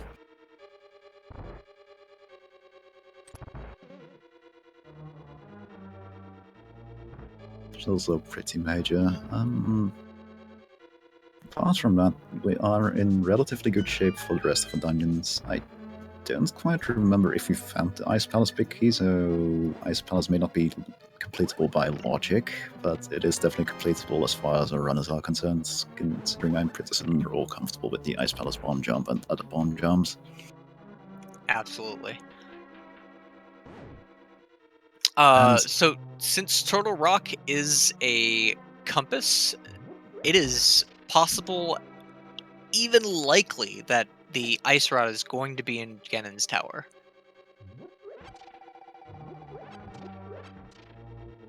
So to answer your question, Crimson Beak, since there was a vanilla Turtle Rock key right before the bridge, this is not broken logic.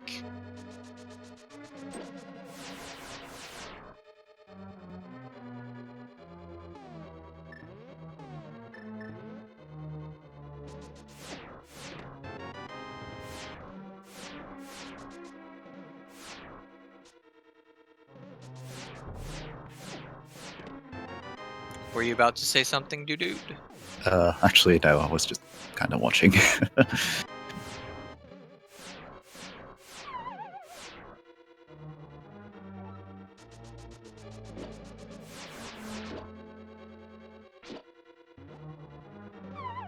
looks like Smbai is making good pace through Ice Palace, while Dragonmaster is checking the entirety of Swamp Palace.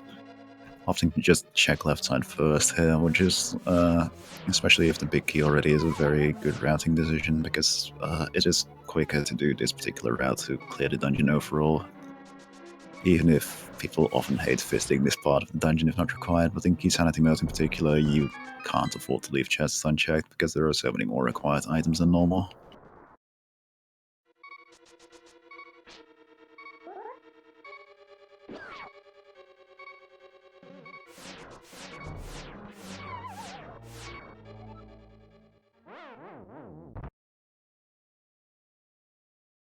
BrewersFan taking a death to Laser Bridge, trying to get his final Laser Bridge item.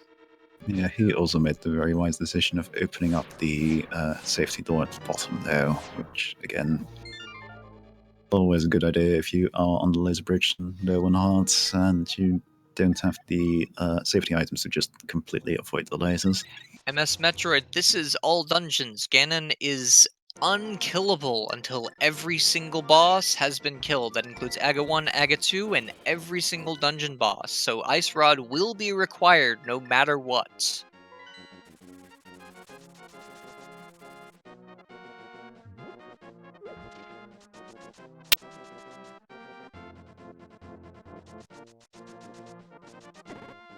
I do appreciate that for all of our runners. It's a case of, oh, I've got these flippers now, I'd better immediately go and pick up this mirror. There's Ooh, and the we found the Hera Big Key in the left side of Swamp. That's a good find.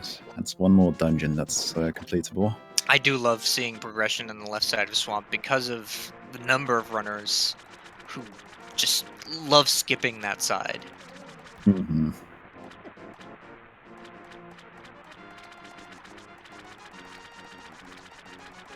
I actually have no idea about the average completion time for a seed like this. We are reaching the point in which the pace is going to pick up dramatically, though, with the flippers and mirror now being found.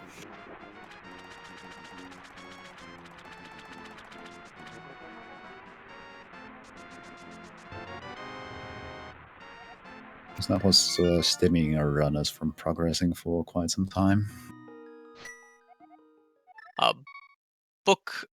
No book and book not required as far as we know. Yeah. Like there could be something valuable on the tablets, but we definitely don't need the book for desert access at the very least. We actually know for a fact that PED cannot have any required item except for maybe silvers.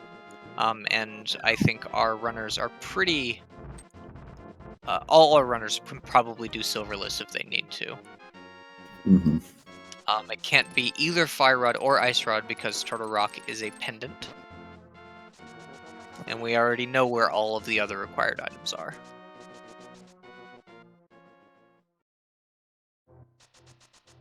Speaking of the book, there it is.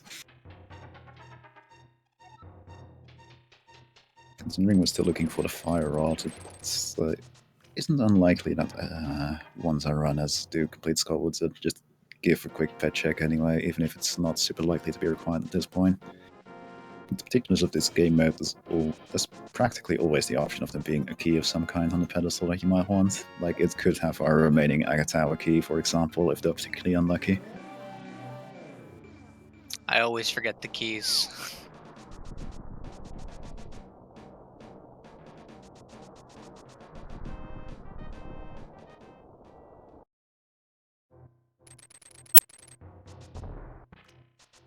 It's like a quite clean fight from Dragonmaster and Smbai going into Cold Stare. The Master Sword as weapon is... it's not the easiest of fights, actually. And he's actually pretty low on arts to begin with. I don't quite remember what he has in those bottles of his there. And it looks like the Floating Island key is just a small key from Ganon's Tower. Which, again, more valuable than it usually is in Keysanity, even with the big key already found, considering there might be a progression item somewhere in the basement of Ganon's Tower, but it doesn't help us at this very moment.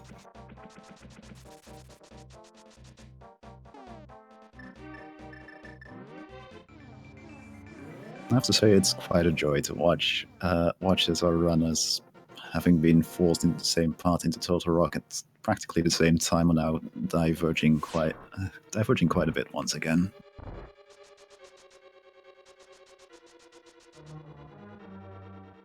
And Smbai makes it look easy, starting with only 5 hearts is able to get down Cold Stare.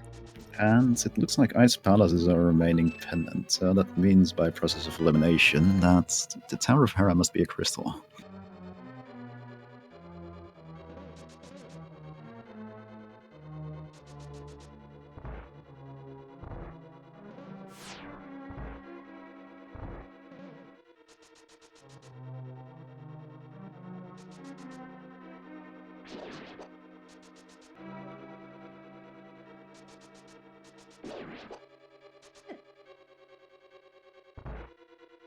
It'll be interesting to see. I believe in between our all our runners. The only place we haven't seen properly checked yet is, in fact, most of the Desert Palace. And we already have 2 of our runners in there. Looking at what we have so far, I do expect we'll... actually, the Tower of Hera would also be open now, now I think about it, for those who have done Swamp. The big item we're looking for is the Fire Rod. Yeah, the Fire Rod would definitely open up the most progression right now.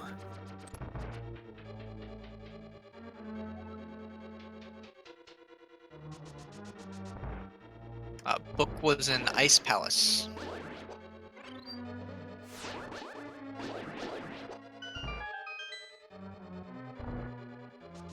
And looks like apparently we're also still looking for the Eastern Palace Big Key. Very unusual.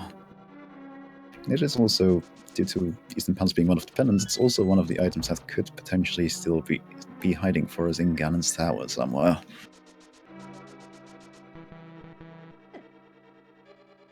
That is a very British thing to say, I think. Bob's your uncle? Yeah, it is.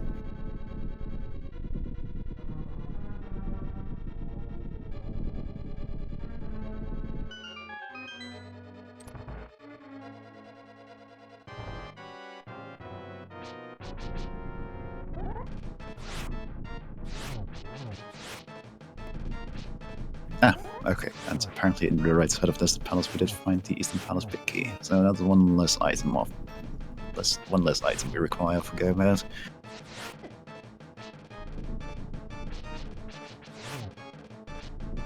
In fact, if my calculations are correct, we now have every single big key required to finish the game. The only ones we're missing are Skullwoods and Ice Palace, which may be logically required, but as we have already seen, is not required if you can do that bomb jump. Yep, and in fact, if assuming they find the Fire and Ice Rod sometime soon, we may never even need that particular big key. We may just skip it entirely. It is, because, again, this is something of note. It's Ice Palace's pendant dungeon, so the big key for it could very well be hiding somewhere in Ganon's Tower. Oh, what a troll that would be if a big key in Ganon's Tower was hiding the Ice Rod. I mean, I can tell you that in the previous one of these races, I did see, we did actually have 4 of the big keys hiding in Ganon's Tower. And those big keys being absolutely required to find the big key of Ganon's Tower in a completely different dungeon. That was a very particularly cruel seed. I believe it was also one of these dailies.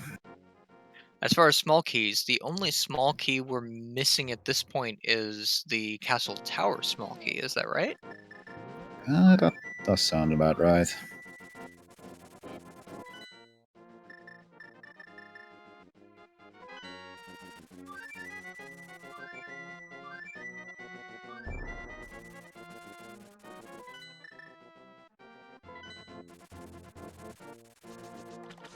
I don't remember how long that seed actually took, but it was a really long one, and thinking about it, I do think it was one of the trackers for it.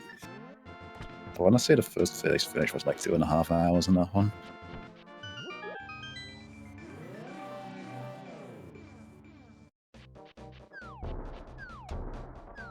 Dragonmaster heading into Eastern Palace to just go ahead and clear that out. Yeah, makes sense. He needs to do it sooner or later anyway. Might as well do it now. There's no convenient way of routing it anymore, since he's already completed the Palace of Darkness anyway. And there are 2 items in here, so... Yeah. That's even more worth doing. 3 Very well even, be... because this is the green pendant. Yep, it could very well be that one of those 3 items is that elusive fire rod we need to enter the Ganon's Tower.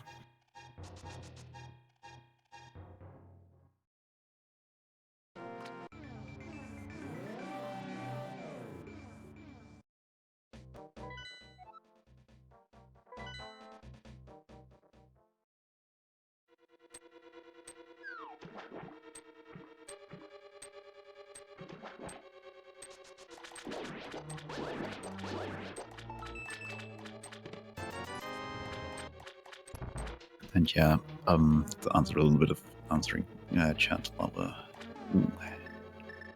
we're a little bit waiting a little bit for progress to happen. The randomizer is actually coded in a way to make certain that the seeds that it provides are always completable.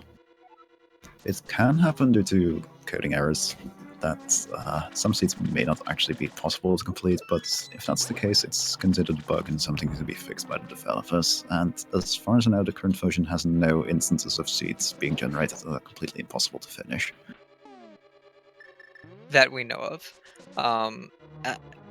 For Christmas, they fixed the bug that made it possible for pod to get key locked. So we have yet since then to see a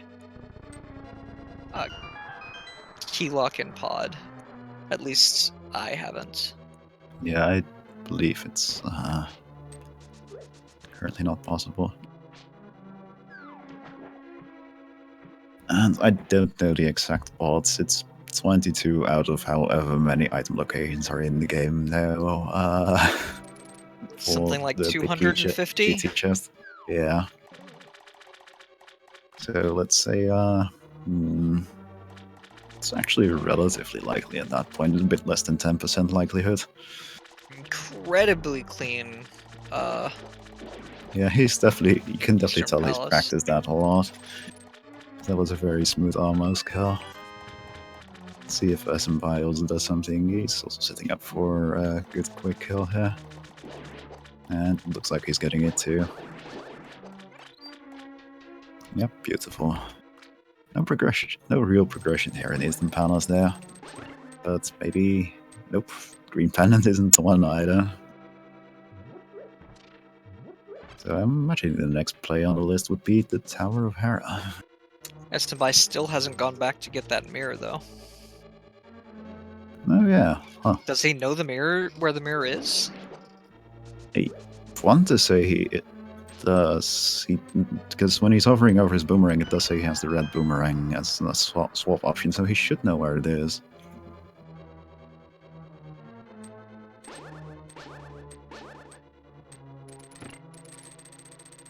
The chances are, of course, that he's forgotten about it, and I hope he didn't, because it's something I don't want to see. Looks like ninjapenugin, in the meantime, is going for his rematch with Coldstar, being in a bit better shape now.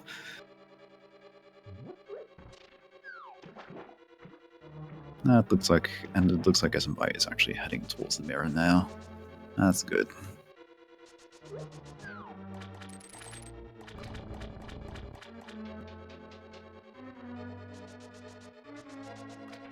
So, Fire Rod and Tower of Hera?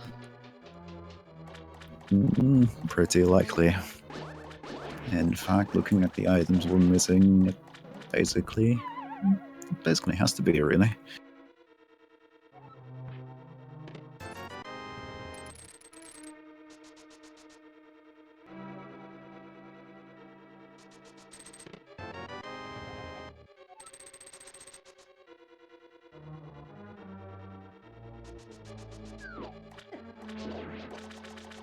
And as Jet is now pointing out, I didn't actually spot him being annoyed at it, but I think he had in fact forgotten where the mirror was and then was a little bit frustrated at finding it there on the ledge. Which is very understandable, but he's in good shape to go right into Swamp Palace here and make some progress, because it's going to land in the Tower of Hera Big Key, which is where we both think the next progression item is hiding. I did see in chat someone just said that since it is now open, Fire Rod can very easily be on Mimic Cave. Yeah, on Mimic Cave, that would be cruel. It could also be on one of the tablets that somebody else is pointing out. Which are significantly easier to find.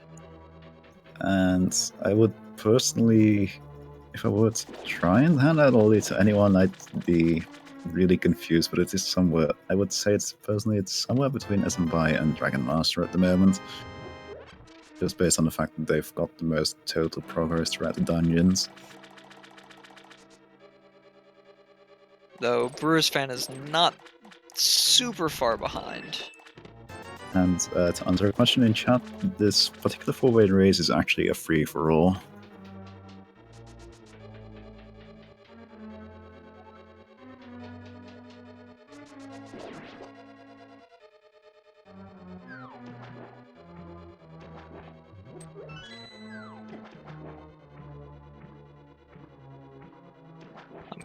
While we're waiting for more progression to be found, I just want to give a shout out to the runners, to our trackers, and to my co-commentator, Dude.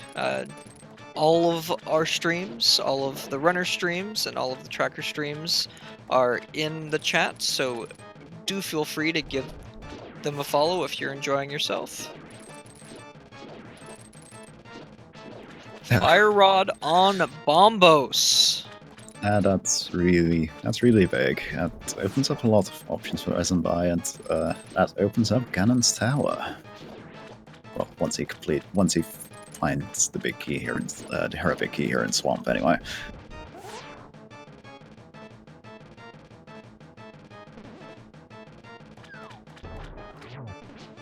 And also, since he was humble enough not to mention it, I'd also like to make a quick shout out to D2 Chems, who's also been doing a wonderful job doing commentary alongside me.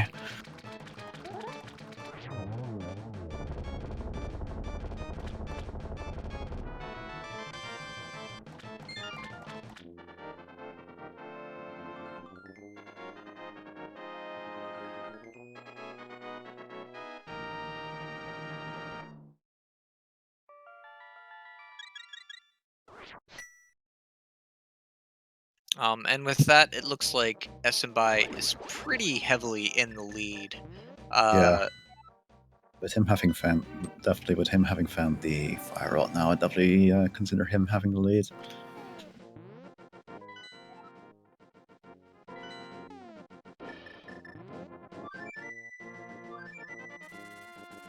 To catch up, it's really going to depend on Dragonmaster to check that tablet. Yeah, it'll all be a case of if he remembers to do it. Because unlike for Smbai, it was actually quite convenient routing because he was going to get to Swamp Palace anyway, and he might as well just quickly make a quick peek at what was on the Bombos tablet, and he got a really good reward for it. Dragonmaster, on the other hand, has already finished Swamp Palace, so it's a little bit out of the way for him in comparison. That super fast hammer maneuver that you saw Smbai do was called a hammer dash. It is a Japanese 1.0 exclusive, and in Randomizer does require you to have a sword to do. It is one of the easier tricks to do.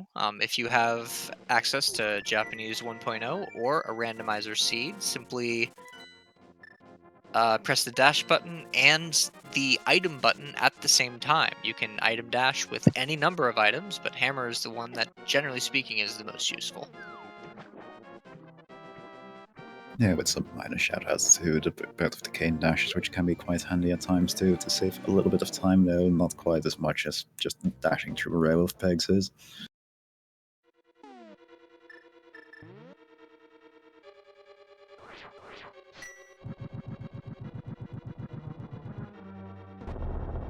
And yeah, it does look like Smbai is actually opting to skip the left side of Swamp where the Tower of Harabiki is waiting for him.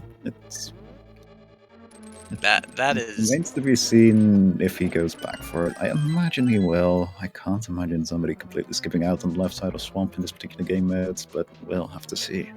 Because that could cost him quite a bit of time to get back to later.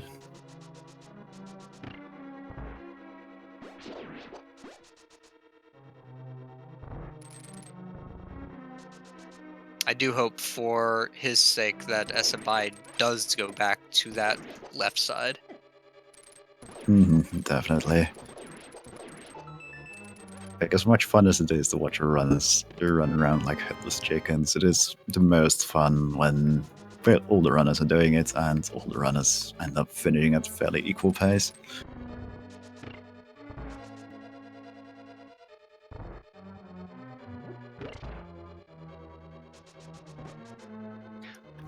Bombos, yeah.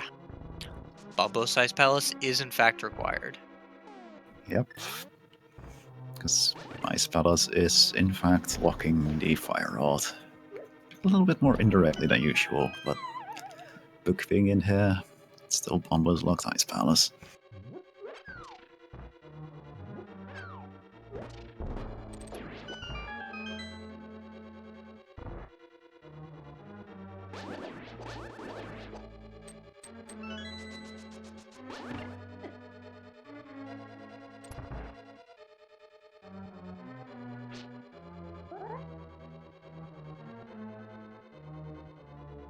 It looks like Smbai is actually opting to pull 2 of the puffs at once and then just hammer both of them at the same time, which I do believe is marginally quicker than doing it with just Master Sword swings, though it is kind of annoying to actually pull off.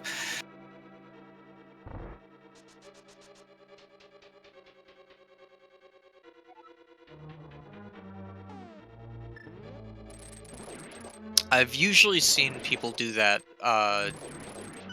by charging up a sword spin as opposed to going into hammer. Mhm. I can do neither, unfortunately.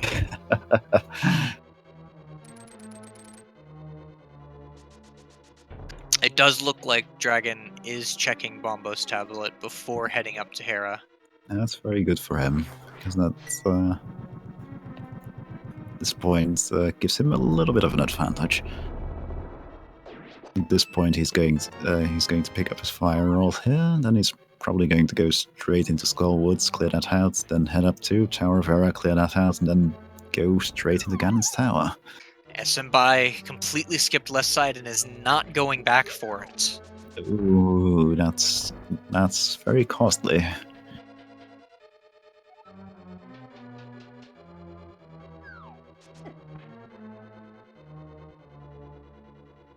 So at this point, Dragon Master is way in the lead.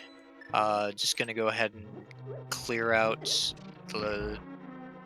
these last few dungeons, it looks like, before heading into Ganon's Tower. And yeah, that is the best play at this point. With the sheer amount of item locations that are located in Ganon's Tower, it is the most likely place to find the fire rod, or not the fire rod, the ice rod we're missing. And the Castle Tower small key we're also missing. Ah, yeah, good point. Also looks like he's going to make a quick check of the Skullwood's big chest, because he apparently did find that key at some point. Very well remembered.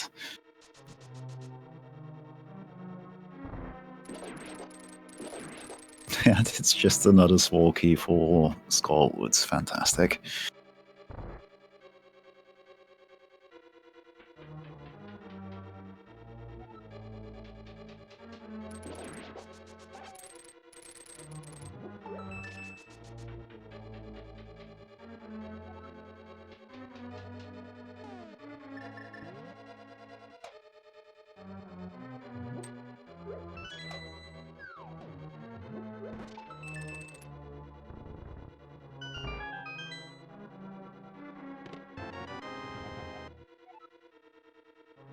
We're going to get a first peek at the back half of Skullwood soon. Possibly a pedestal check after this is finished.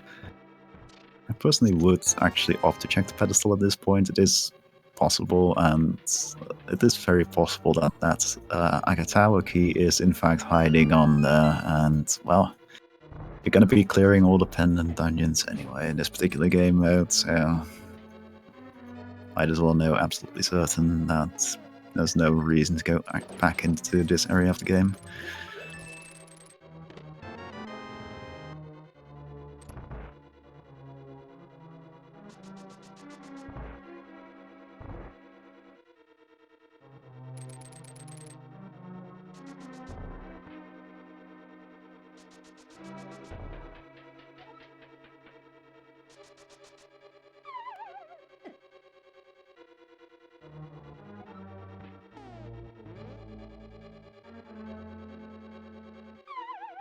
just like every other format, Keysanity is all about just learning what you need to know for this format.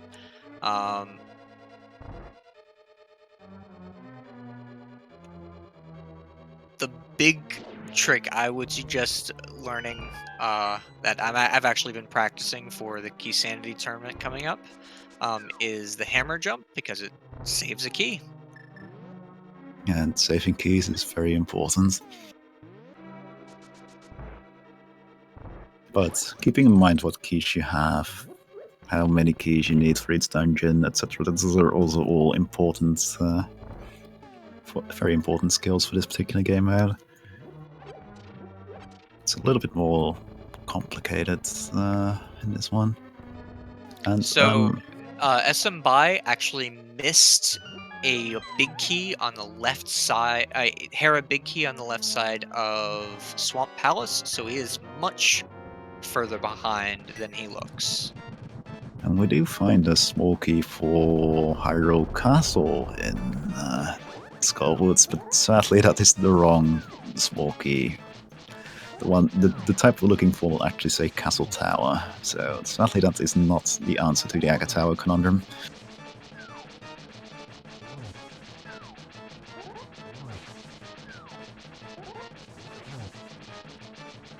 And it looks like we're getting a pedestal check courtesy of Smbai. Dragonmaster actually opted to not do it, interestingly. Oh my god, is this a pedestal required seed? The Aga Tower small key is hiding on the pedestal.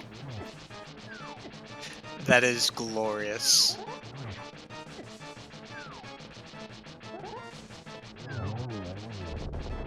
It's pretty impressive. So this seed is as close to 100% as a rando seed will be.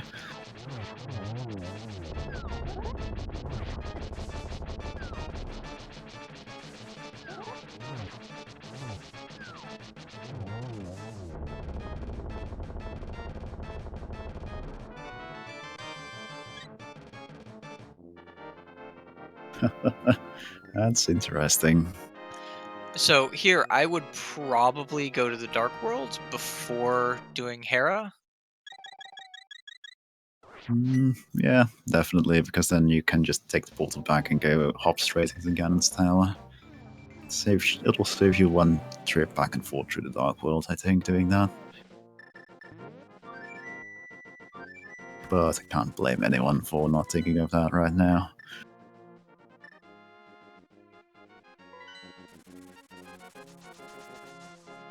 It might be just as quick, honestly, to not do that.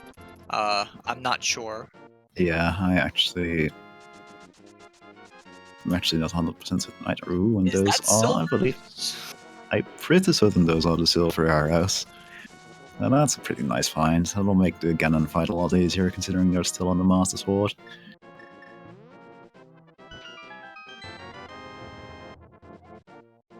Dragon Master forgot for a moment that he'd already been in here. No, it's easy to forget because it's been quite some time. Wouldn't surprise me, I don't remember the exact time, but wouldn't surprise me if it's been about an hour and a half since he last visited the Tower of Hera. Oh, I don't think it's been that long. If I recall correctly, he visited here just before going to... Oh yeah, he was one of the people who went to Dead Mountain before having the hammer. Yeah, you are correct.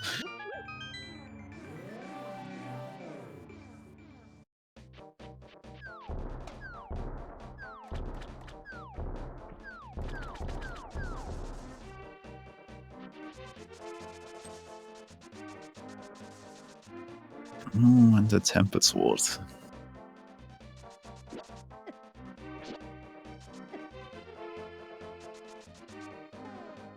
And I do believe the small key for the Tower of Hera is in fact still somewhere out there in the world.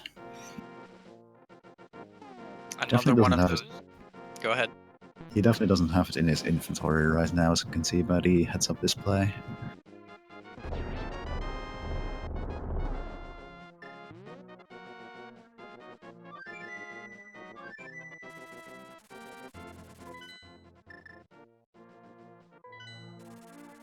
Oh no, he's in Rage Mordorm. I think one of those was an accidental poke earlier. But finishes off pretty cleanly anyway.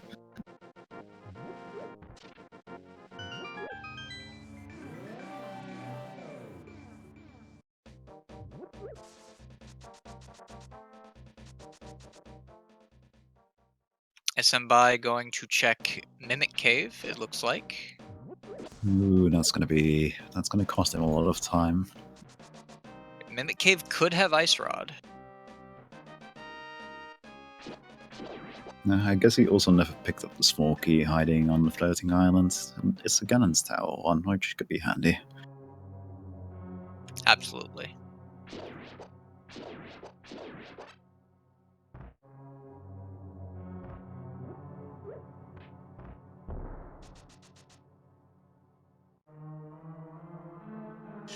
So Dragonmaster is entering GT, and our go mode items. Oh no, he is checking. He must be checking Mimic Cave. It will save a lot of time if the Ice Rod just happens to be in Mimic Cave. And there's also these two chests on the right side he's got access to, of course, with the Fire Rod now. Those could also very well be hiding the Ice Rod, which, again, would save a lot of time.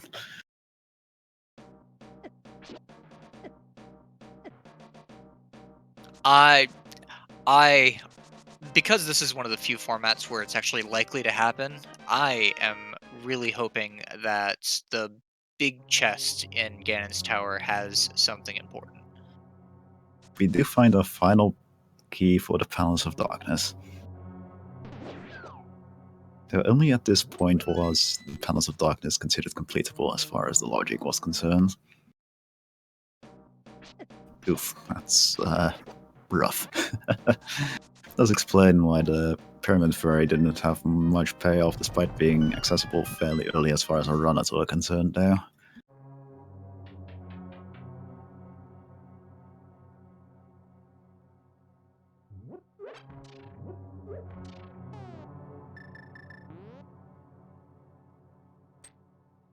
That looks like he's going all the way to Mimic Cave, which, it makes sense, I suppose. If you're in here, might as well. Absolutely.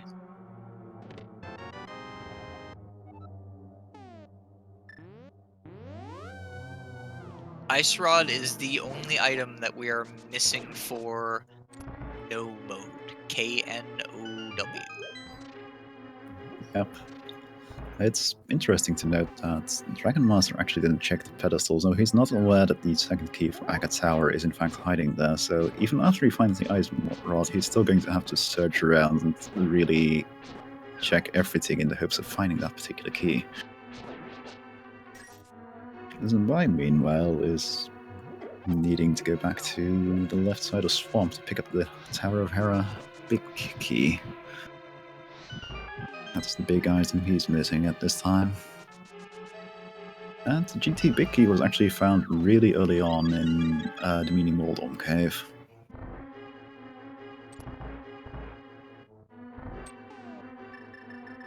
The small key for the Tower of Hera is in fact in Mimic Cave. Now I know you want to see it in the big chest in GT, and I do agree that will be a great location for it, but I kind of want to see the Ice Rod in Hera basement at this point.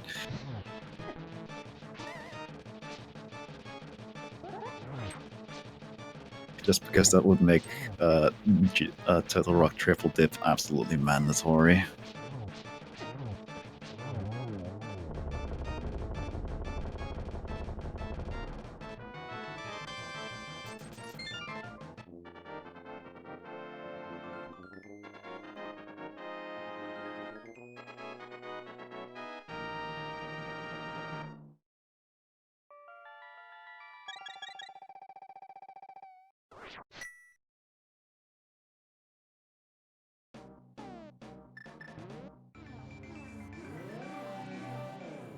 But it looks like instead he's opting to just go into Ganon's Tower right now. If I'm looking at this setup right, he could set up the mirror portal we were talking about earlier, of course.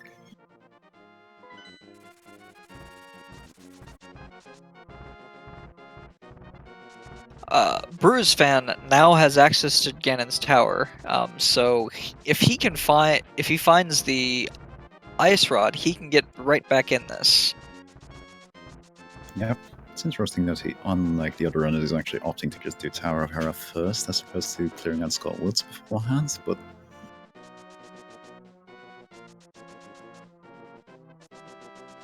I guess he just figures this was the more complicated.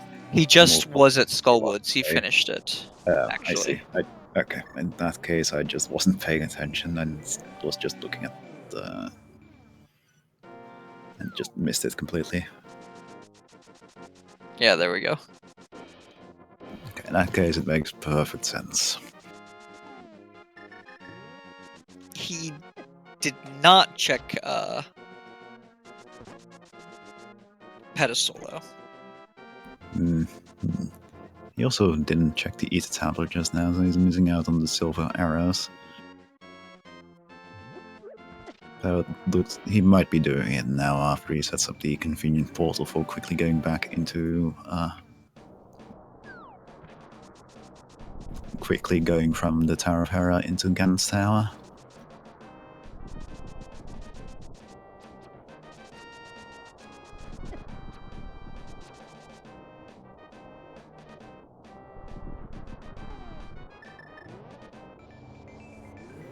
Yeah, it looks like Dragon Master will be giving us the information on whether we had an absolutely mandatory just rock triple dip, or whether the that small key for the Tower of Hera was just a red herring. Or red rupee, as the case may be.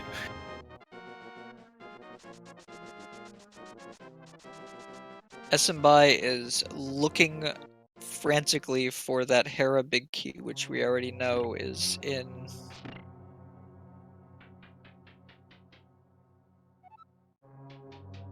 left side of swamp.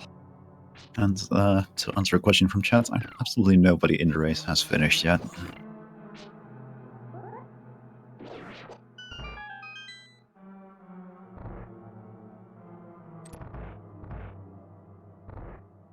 All runners who signed up for the race are still in the race and are still working hard on finishing this seed. Did you catch what was in the basement of Hera? It looked like 10 arrows to me, but I could be mistaken.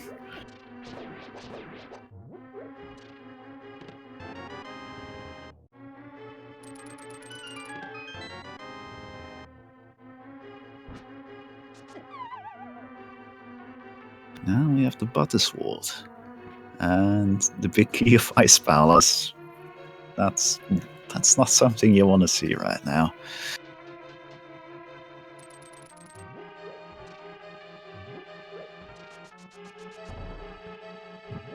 And yeah, he's just up. Dragon Master is just going. The seed has been cruel enough. It's gonna require a Tower Realm. I'm just gonna do a Tower Realm. Just save myself some problems here.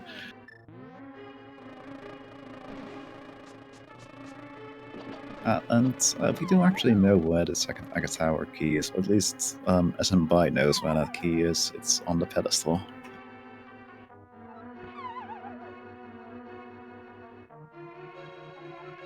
Butter Sword is what you get when you throw the Tempered Sword into the Pyramid Fairy's yeah. fountain. Ooh. Oh And my. he was right! Sadly, because he didn't check the pedestal earlier, he is still going to have to check the rest of Ganon's tower in the hopes of finding that second Acronym key. And yeah, sorry, the Butter Rod is a little bit of...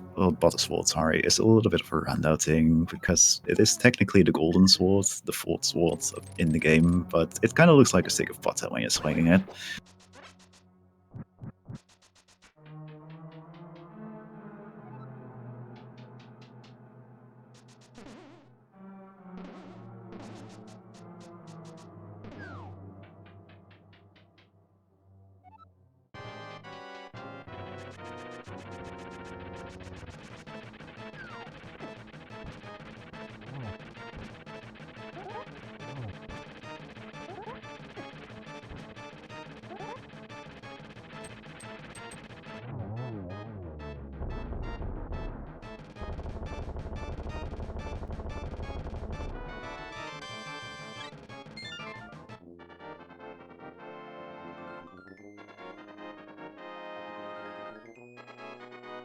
And yeah, it's very important at this point that Smbai remembers Swamp Palace. On an actually somewhat related note, it looks like we actually have our first place finisher. Gagamot was the first person to finish this seed with a time of 2 hours, 14 minutes, and 58 seconds. All things considered, a pretty good time for this seed. I would actually say it's a pretty phenomenal time, actually.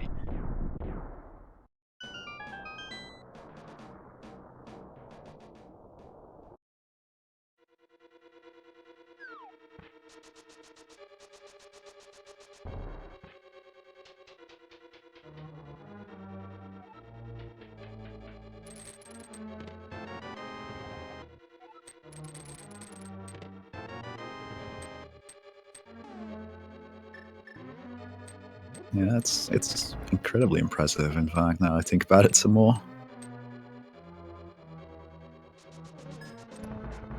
And as with most seeds we play for A Link to the Past Randomizer, the game is considered finished once Ganon is defeated and the tribal room is entered. We have found everything in the game. We know where everything is. Currently, Dragon Master is still missing the castle tower small key required to kill everything required to finish the game we have found.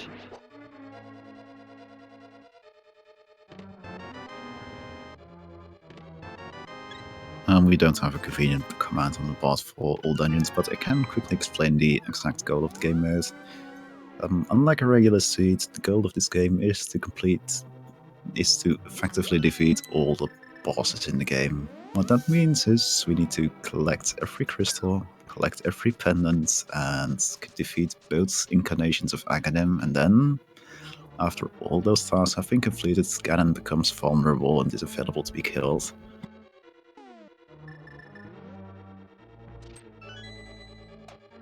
Prior to that, you can actually enter the Ganon fight, but he will become invincible in the very final phase, and your only option will be to fall down and, well, come back later once you have actually completed the seed skulls. It looks like another Ice Palace key was found.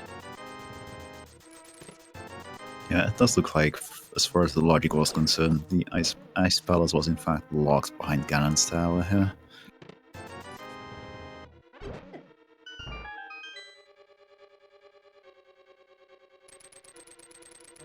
And it also looks like Smbai did in fact remember that he skipped the left side of Swamp earlier and is now going to pick up his Tower of Arabic key. He's going to be both relieved and frustrated to find that one.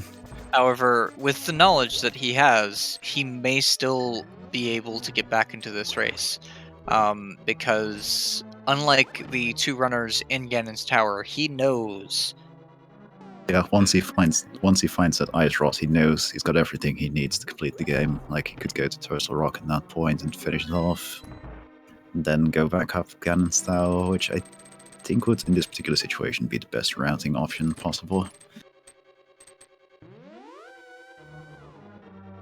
After that, he can make his way up to Aghanim, defeat Aghanim 1, and then, very conveniently, you'll be deposited right outside of the hole leading to Ganon, with your health and magic fully restored. And as expected, he is quite frustrated at that particular Tower of Arabic key, but he'll be very happy once he enters GT and very quickly finds that Ice Rot. Or, well, I say very quickly finds that Ice Rot. He might actually opt to check the entirety of GT first, with the Ice Rot being in the tower room. And we've got a second place finish for this particular seed. It isn't, once again, not one of our 4 featured races, as you guys can see, but it is for Raimi with a second place finish time of 2 hours, 19 minutes, and 31 seconds.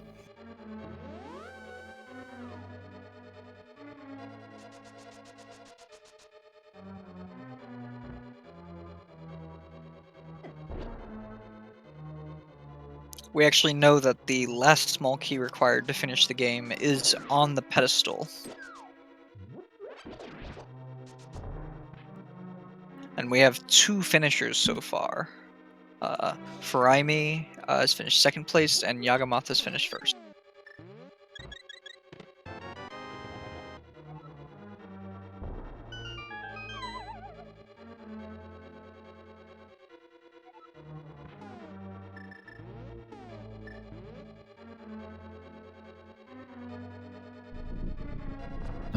The streams of the other runners in this race are not being restreamed in public like this, but their individual streams would be up. This wasn't a race that's open to enter for anybody who wanted to, but well, due to limited screen space, limited amount of commentators, etc., and well, just a limited amount of speed gaming channels, we can only opt to feature 4 other runners at a time. And to save on confusion, we just stick with the same 4 featured runners throughout the entire race.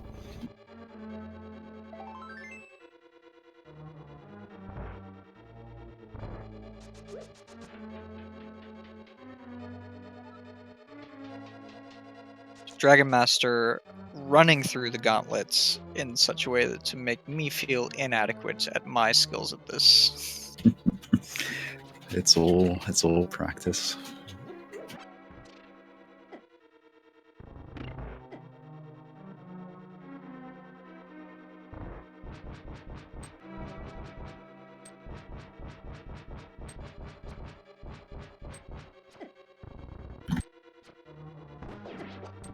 Brewer definitely skips Tile Room, as he does not have the Ice Rod.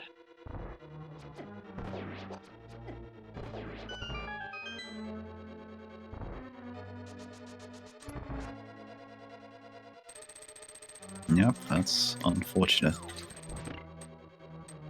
Let's hope he doesn't count on all those Ice Palace items we found being a sign of, oh, it must be in the Ice Palace big chest, because it definitely isn't.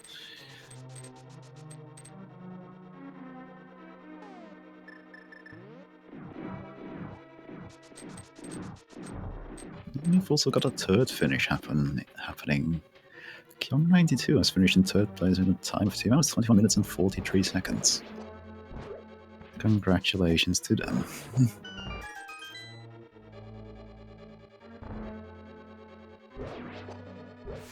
And the Tire Room is in fact the location that has the Ice Rod, so it's definitely a factor.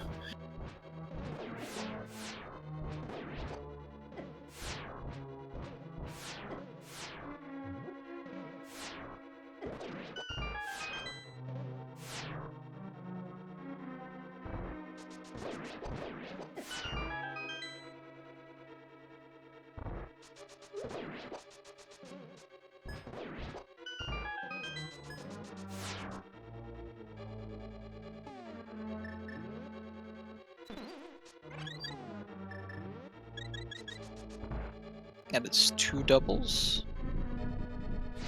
Oh my. You just had 2 people finish within 2 seconds of each other, Jet082 and Korak. With Jet082 taking 4th place at 2:24.39 and Korak finishing 2 seconds later in 5th place. Very unfortunate for Korak.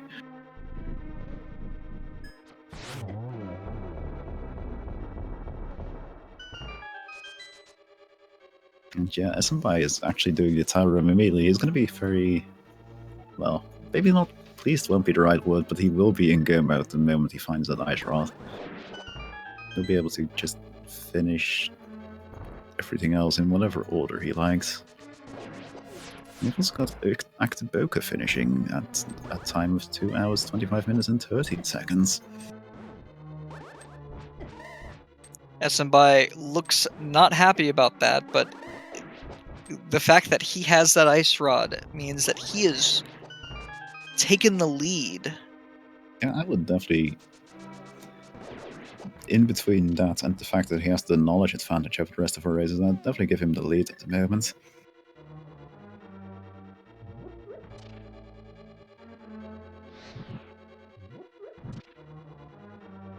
It does look like Dragonmaster is also making his way back to Turtle Rock, so he might, if he opts to just blindfold the pedestal, having all 3 pennants, he will actually be in a pretty good spot too. It's actually going to be really close between the 2 of them.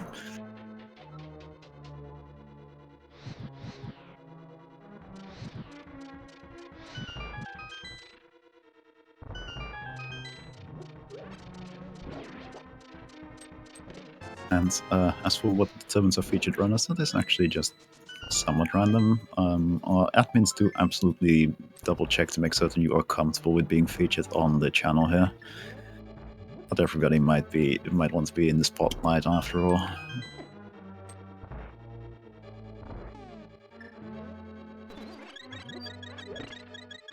Yeah, the only way that Dragon Master is going to be able to catch up is if they basically just immediately go to pedestal after this. That'll be interesting to see what he opts to do. Personally, would be in his position, even not knowing what was on the pedestal, I would be very tempted to just pull it immediately, having all 3 pennants and still requiring an item. But there is always that option of making use of that Ice Palace big key he found in Ganon's Tower.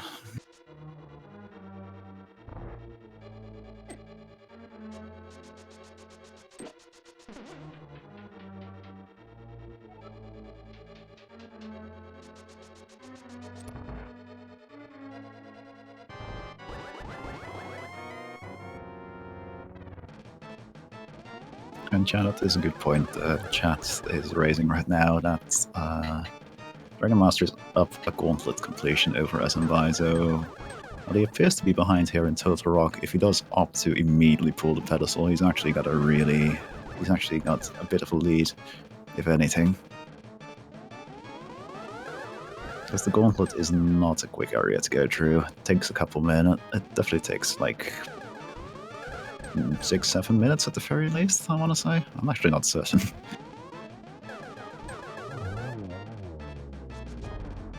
I would say about 5. I don't know that it would take that incredibly long, especially with these runners knowing what they're doing. Yeah, that's true. I just know it feels like an eternity when you're going through it.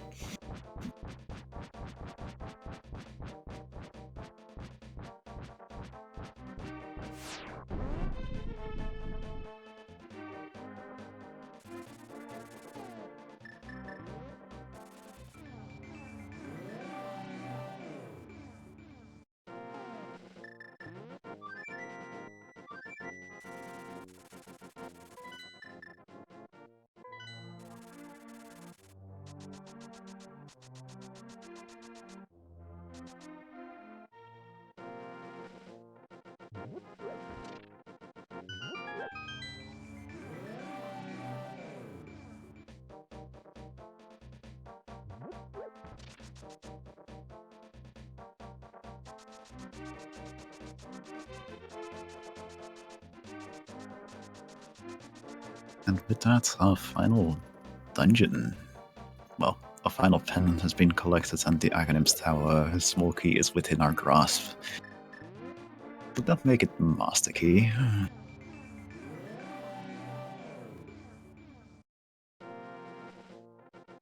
Master Key making a return from the NES Legend of Zelda games. Of course, this one doesn't quite unlock everything, even if it does unlock the final thing we need for this particular seed.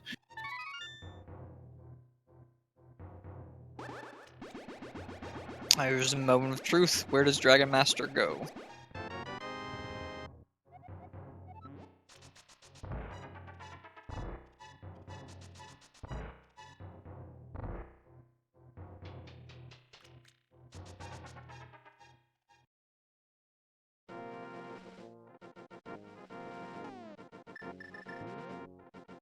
And he's opting to go straight to the pedestal, though I do believe that that effectively puts him in the lead of our 4 featured runners.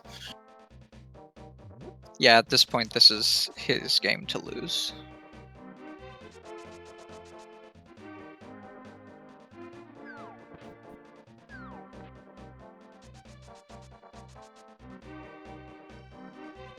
So to be clear, since all dungeons are required, he would have to finish Turtle Rock anyway if he was planning on doing Ice Palace. So you might as well finish Turtle Rock anyway. Yep. And at that point, since you have to do that anyway, it's definitely less time intensive to just check the pedestal. It also doesn't appear to be particularly happy about the pedestal, which, well, looking at the level of items he has, it's understandable. Looks like he's missing one heart from somewhere, and one bottle, and beyond that, he probably has literally every single item in this game.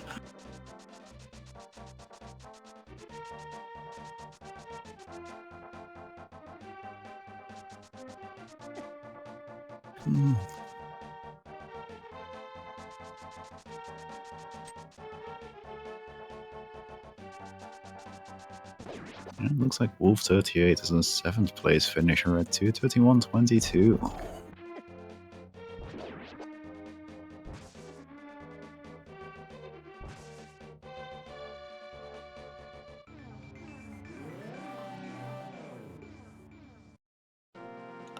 To answer your question, Dragon Master was being mad at the pedestal. Very, very mad.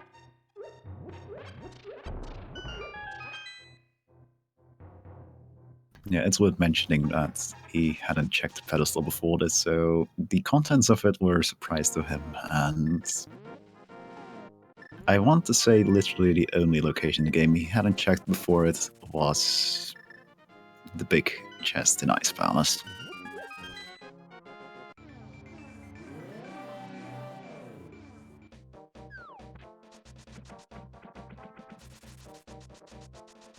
But he's climbing up, he's doing the final gauntlet now, he's climbing up Aghanim's tower. Wait. That sounds so weird when you say it like that, but it is what it is. That's how it goes, and it is at least makes it really convenient to get to Ganon straight from here, because it'll put you right above the hole.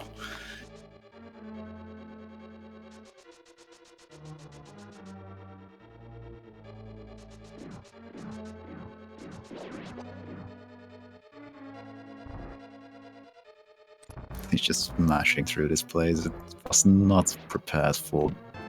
This place is not prepared for this level of gear by a runner.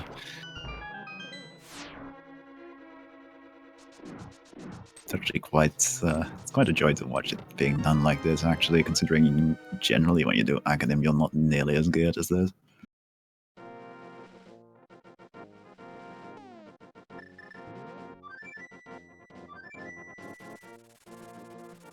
I do not remember where we found half magic, though. I don't remember either. I'm not certain what Smbai didn't do that Dragon Master did. Might have been somewhere in Ganon's Tower, actually. That's the most likely option. Mm-hmm.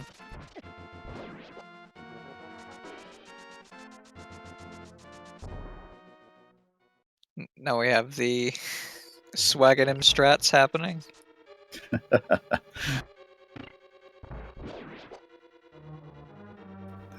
That's good. Let's see how cooperative Aghanim is going to be. It So looks far, like not very. at all. Wants to make certain... Oh, that's unfortunate, missing one. But he wants to make certain that you really had fun with this seed.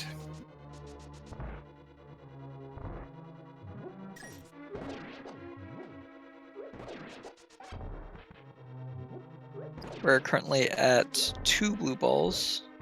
There's 3.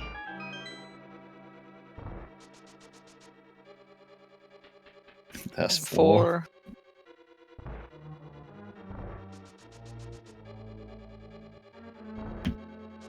And both the Agas are required to be killed, so yeah.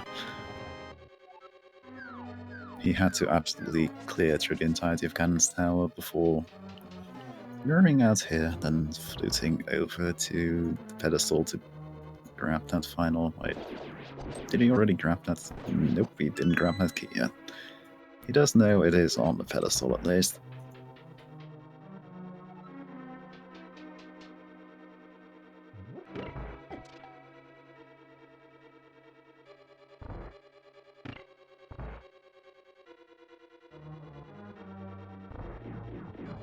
And he's going straight there to pick up his master key.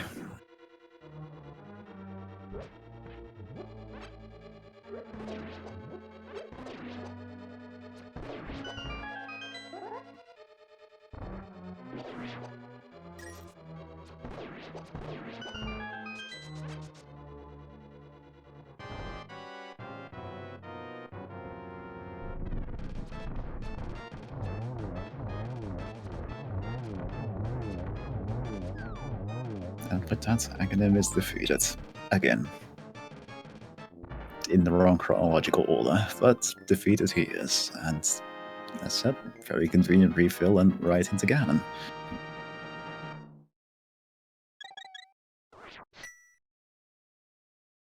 And Brewers Fan never checked Tile Room, it looks like.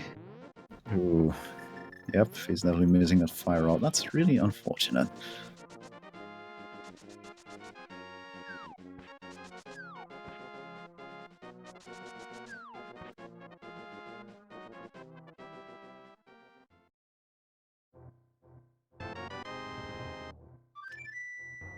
Incredibly overgeared Dragonmaster is going to...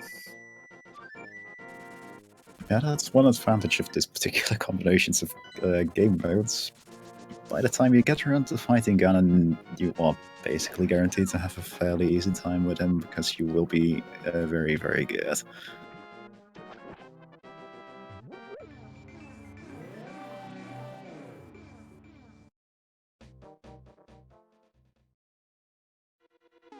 Gets a nice little double there, and then just one more shot.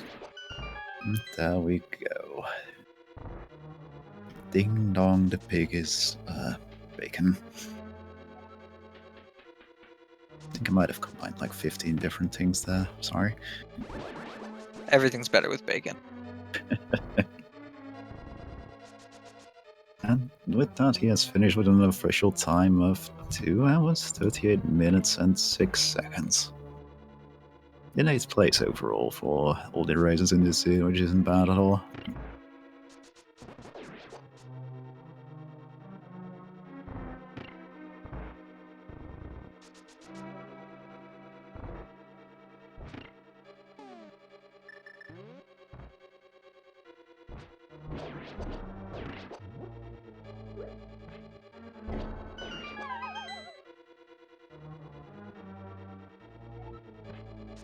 And it does look like he's in the waiting room, so I'm gonna pull him in here so we can ask him how he feels about this particular seed.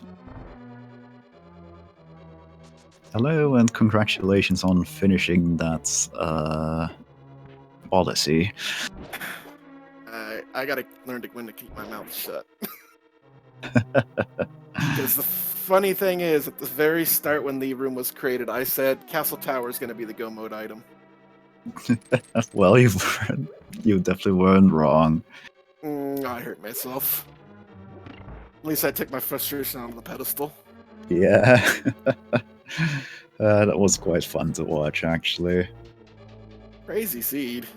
Yeah, this is an incredibly complicated seed. You'd almost think somebody planned it instead of it just being randomly generated.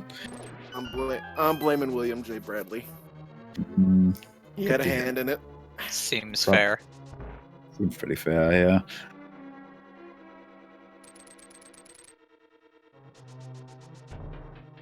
It's crazy. Yeah. I'm actually kind of curious just how many items you collected throughout that, because it must be a really high count, because the seed was brutal when it came to completionism. Yeah. I mean, I know I'm close. I pretty much am 100% because I have a gray map. Yep. The only thing I have left was Ice Palace Big Chest. I don't even want to know what that is.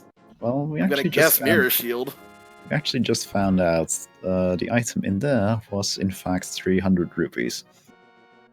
Oh, that's right. I know where the Slash Shield was. That's right. The final shield was actually in the was in the Lumberjack Cave. I'm pretty certain you saw that very early on, and then opted to just be like, well, I'm never going to check that. C was just sending you all over the place, though. Yeah, definitely. You might feel good to know that you were the first person to find the ice rod, but you were not the first person to enter go mode. Oh. Yeah, one of the runners actually checked the pedestal after finishing Skullwoods and had already known for a while that the Aghanim's Tower Walkie was in fact hiding there. So he wasn't good, but as soon as he found the ice rod, as opposed to you who had to actually check around and figure out where that key was hiding. I actually messed up my Ganon's Tower play. Actually, after I got the ice rod, I actually meant to left and finish off Turtle Rock first. But I was already like halfway through. It's like, I might as well just get through. I'm done with it now, and I'll just go back up there. Yeah, it makes sense. At That least you tower made room, your I right. just guessed on that tower. It's like, I'm going to probably have to end up clearing this anyway. I'm just going to do tower room first. Yeah, I don't know, paying off. It was in fact basically the only thing in the basement of GT you needed to do for this seed, but of course you had no way of knowing that at the time. Not when I was still missing the castle tower key.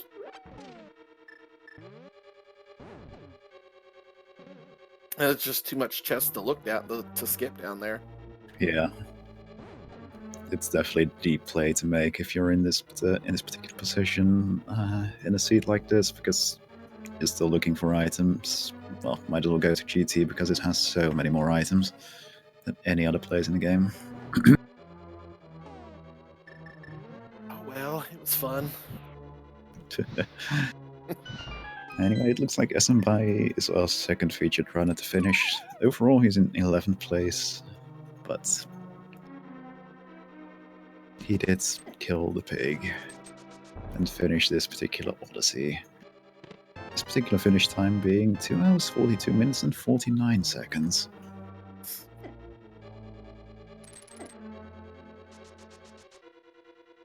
Good game to him.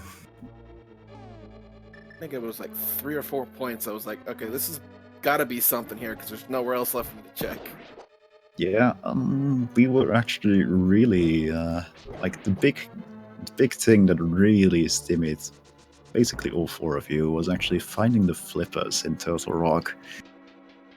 Yeah. Because Saw that mirror where it's those were very those being on the laser bridge and then the mirror effectively locking the rest of the seat was quite the thing, and pretty much all of you actually checked most of the world prior to going to Turtle Rock. When I saw the mirror up there, I was considering doing the walk on water to get up there. Mm-hmm. And Yeah. I said, well, since I'm going to have to do swamp anyway, I'm going to need to find the flippers. So flippers can't be too far away. Because I think the only thing I had left after that was Turtle Rock. It's like, well, let's just go to Turtle Rock next. There's got to be something up here.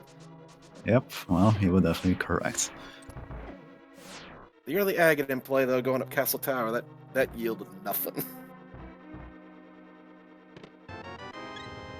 I think you finishing so quickly, despite finishing most of the seed, is just a testament to how good you are at this game. Yeah, I feel like I'm top quarter. I'm no Ben or any of them, but I'm good enough to at least be competitive. It's just crazy. Yeah, this is. The thing I saw when I saw that bottle vendor had the flute, I was so mad at that point. Yeah, I can understand that, but for featured races at least, only a single one of you actually had the money to immediately pick up that flute from the bottle vendor. So in that regard, it didn't cost you too much time. So I do believe you were actually the last one of our 4 featured races to pick it up. I was 1 rupee short, and I could have just farmed it. Yeah, that's unfortunate. You are actually 17 item locations short of 100% clear. The only item that I actually did not check was the Ice Palace Big Chest. Everything else was laying around.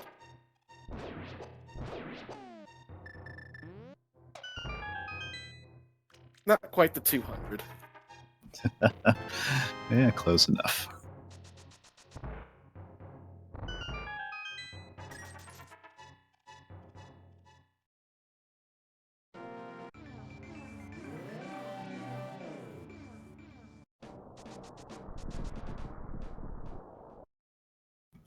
And looks like Smbai has also joined the Discord, so I'm gonna drag him in here real quick.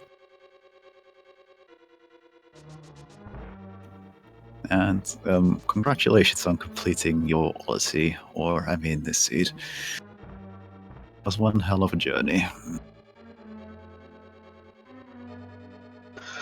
Man, that seed. Crazy. That was something. Tell us how you really feel. How I really feel? I hate Swamp. Yeah, I figured as much. We were actually really worried about you when because we'd already seen the Tower of Arabiki hiding on the left side of Swamp at the time you were there, and we were really worried that you'd leave it behind and forget about it. And well, Well, the whole reason that I forgot about it was I had the biggest brain fart in the world. I actually thought that I needed a key to get to the left side of Swamp, so I'm like, alright, well, I'll leave and come back later. oh, Yeah. well, that's unfortunate. Just the one key you need to get in. Yep. Except that GT, though, is pretty great.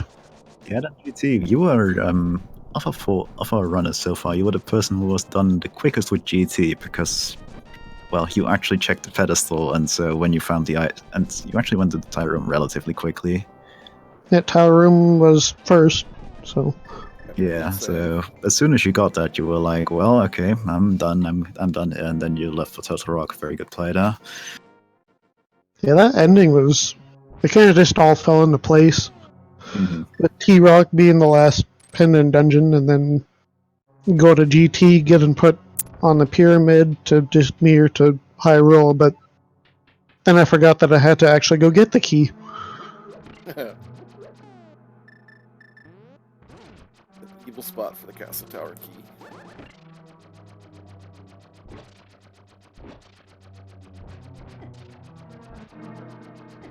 Yeah, what a season in general. Pretty sure I triple dipped like most dungeons. Yeah, Did I triple or quad dip T-Rock? I think I quad dipped it. I think I might have as well. yeah, that wouldn't surprise me. Like the seed was just really, really creative in how deep it hits absolutely everything. I feel like the tile room was just the icing on the cake here. Yeah, I agree. Tyler was fantastic. This was basically the seed the speed gaming chat generally dreams of. Like, I mean, I guess we already knew beforehand that Aga was going to be required. But we also had a pedestal requirement and the tire room being important. It's like, Yeah. well, we've got it all right here. And the Yep. thing we were missing was that final chest after Waldorm 2 having an important item. It's like normal key sanities. It's like, oh, I got the GT big key. I could just go straight upstairs. I'm good to go. Yeah. Oh man, I was so scared. I thought, because when I went over to Zora, I had water walk on, so I had completely forgotten to check what was on Zora's river, like on the ledge. Ooh, yeah. So I didn't actually know it was Mirror until like much later when I went back after getting flippers. That's interesting to know, actually. We were wondering about that when you were looking for... Like, you were the only one of our runners who didn't immediately beeline back to the mirror, but we knew you had gone to Zora, so we thought you knew it was there and were just putting it off, but I guess you just hadn't seen it. That's interesting. I should interject by saying that BrewersFan is doing one of the easiest glitches in the game, where he is using the cape while holding on to a wall, which will cause the cape to not use magic.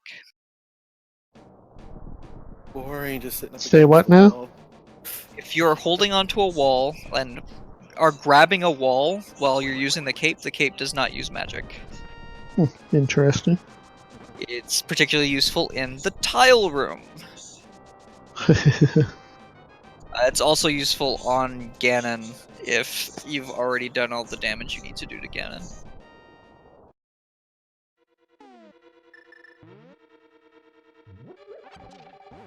Interesting.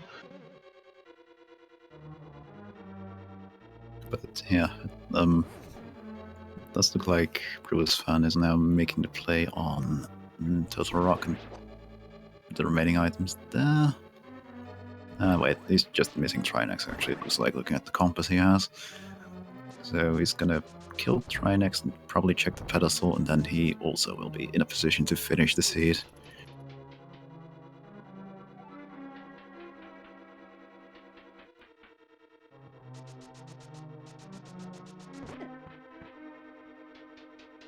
big key for ice pass. It's like, oh, please don't make me have to go back there again. I know, right? Well, the same thing, but then I thought, wait a second. I know where the key is for Oh no. Aghanim. Ninjapenugin is actually opting to skip the entire room while he needs to get the ice rod there. That's really unfortunate.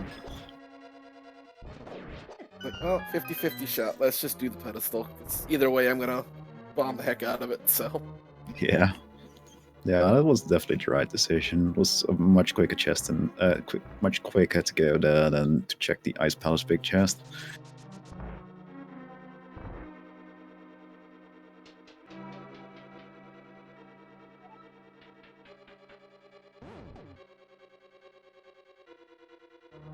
But, well, this has been a marathon.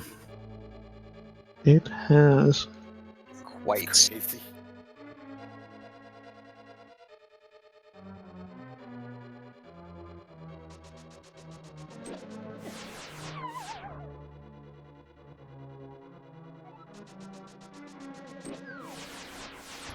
Alright, I'm out. GG's. Yeah, good game to you, and good game on well finishing this hell of a sea.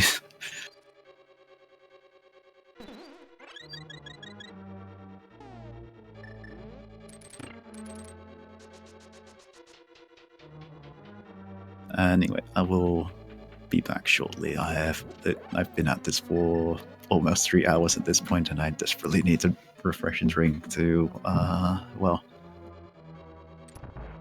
because my throat is getting quite dry. I think you guys can understand now. Especially Absolutely. after 3 hours.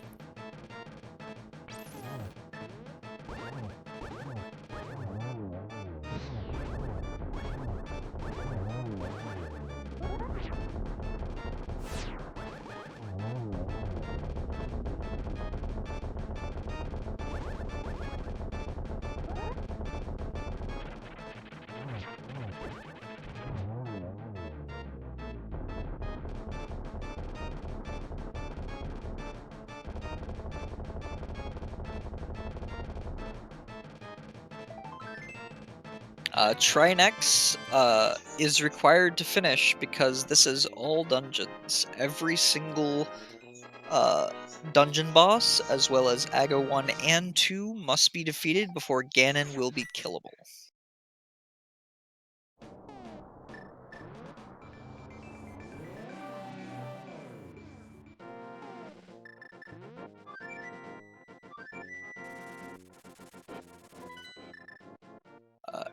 GT Big Key was in Mini Moldorm.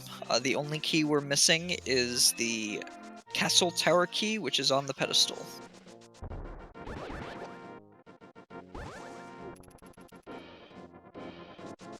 Which is required to kill Aga 1.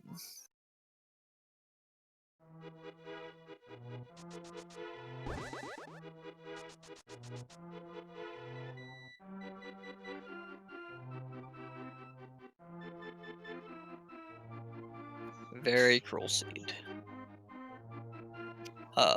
Pedestals required. Tile room is required.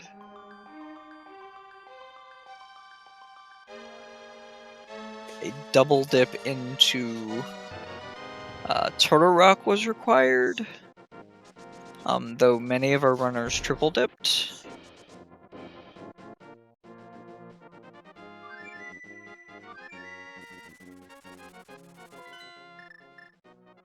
And I am back. Sorry everyone for leaving for a bit there, but well, sometimes you just have to.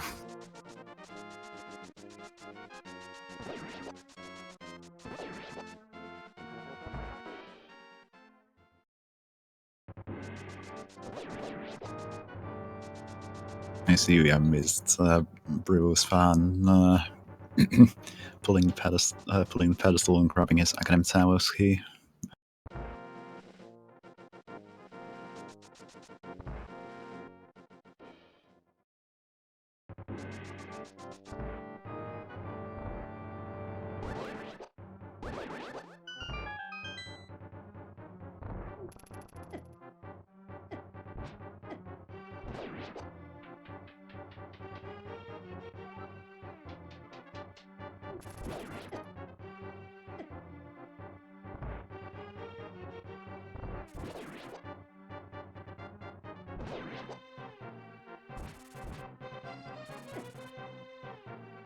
He's also making short work of Academ's Tower, while ninjapenugin, in the meantime, is facing off against the later incarnation of Academ.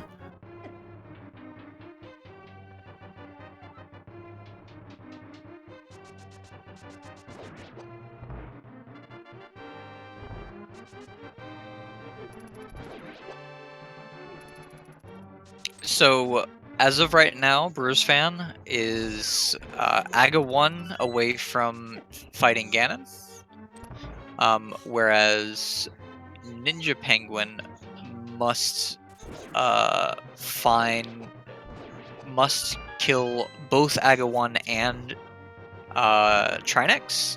And in order to get to Trinex, he has to get the Ice Rod, which is in Ganon's tower tile room.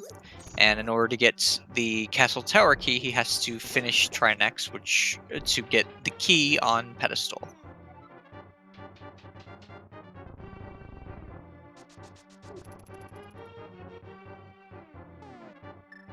The fastest clear time on this seed was, I believe, 2 hours and 14 minutes, something like that. Yeah, an incredibly quick time considering this seed. Mm-hmm. Yeah, considering this was a near 100% seed for pretty much everyone.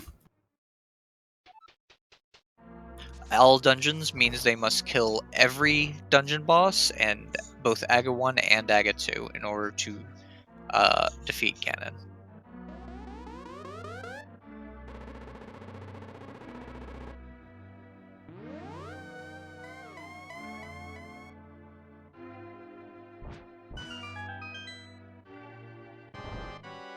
I mean, it looks like ninjapenugin is actually opting to go back and, well, probably check that big chest in Ice Palace. He's going to be disappointed by the 300 rupees he finds in there.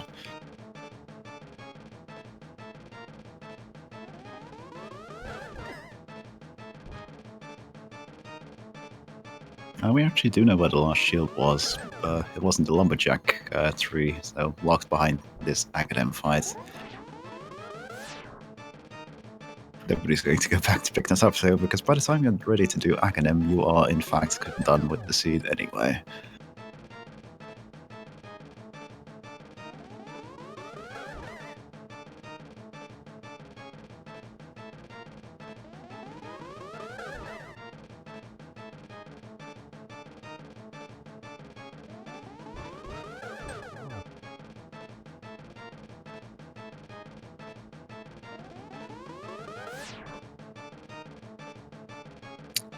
There's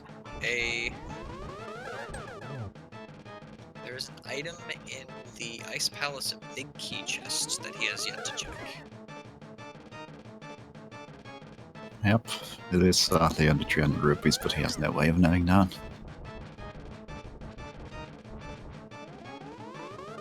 Yeah, it's a long time to check the tile room. All he needs to do is check tile room and he'll be able to finish this seed probably within 15 minutes. Mm-hmm. Yep, and just goes to show. You may not like checking the tile room, but if you're there in GT anyway, it's gonna be less time intensive than going back to all these various out-of-the-way locations.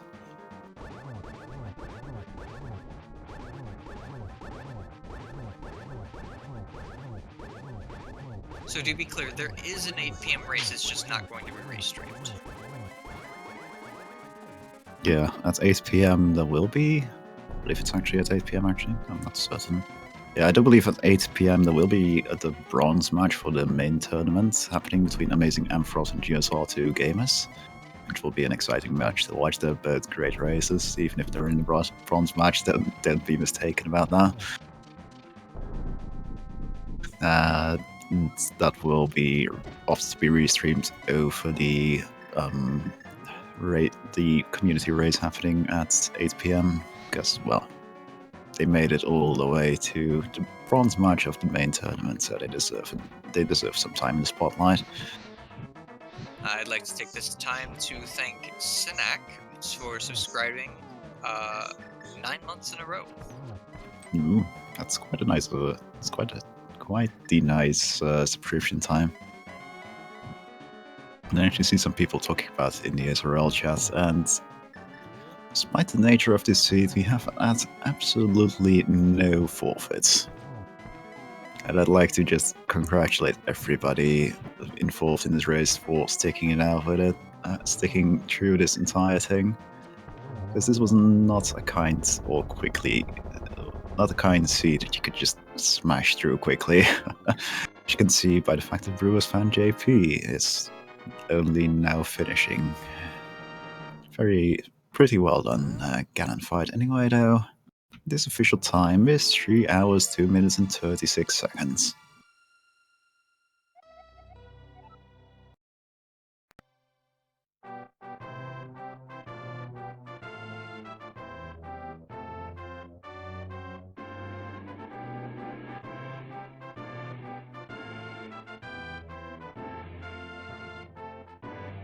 Let's see if we can get BrewersFan in for an interview. He's just fast forwarding to the credits, which is kind of funny. And it does look like ninjapenugin is actually making the Tyrant play now, and he'll not be happy with that ice rod.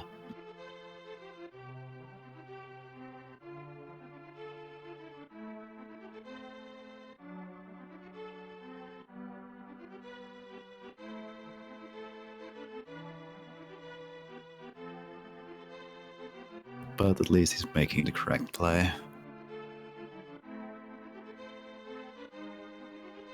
It's actually impressive that he's making this play first, because I do believe, looking at his key count and the fact that he's lacking half magic, is he actually never really checked most of Ganon's tower's basement, so going for this one first is a really good call, because the ice rod is waiting for him right here, and that'll be his go, basically.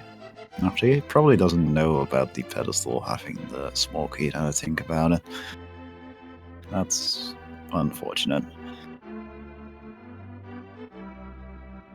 And let me quickly check. We have 18 finishers at this point out of the, what was it, 23? I want to say that signed up.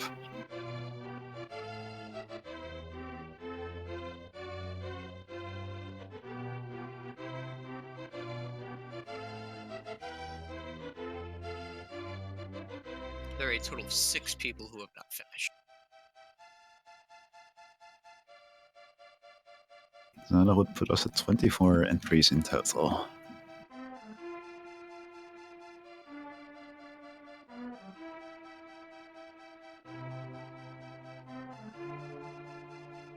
And JP is waiting in the waiting room. Let me drag him right in.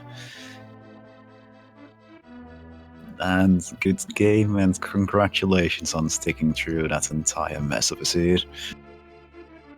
Thank you. How did you feel about, well, everything in there? Because man, that was something. Yeah, I can't even count how many times I shot myself in the foot on that one. Like, I knew when I was climbing AT, I remembered I forgot tile room, and I'm just like, I'm hoping there's nothing there. And yeah, of course, there was something there. Of course, there was something there. Yeah. I feel like this, if chat had to make a seed, this is the type of seed they would make, with ped required and tile room required. And mandatory Turtle Rock and a bunch of other dungeons for that matter, double dip, and we can go on. This seed was incredibly trolly. Yeah, that was another thing I thought when I passed the pedestal. I'm like, at that point I was like, oh, there's nothing I need on the pedestal, because I knew Eastern Palace Big Key couldn't be there. I knew Ice Rod couldn't be there. I wasn't thinking that Castle Tower Key could be there.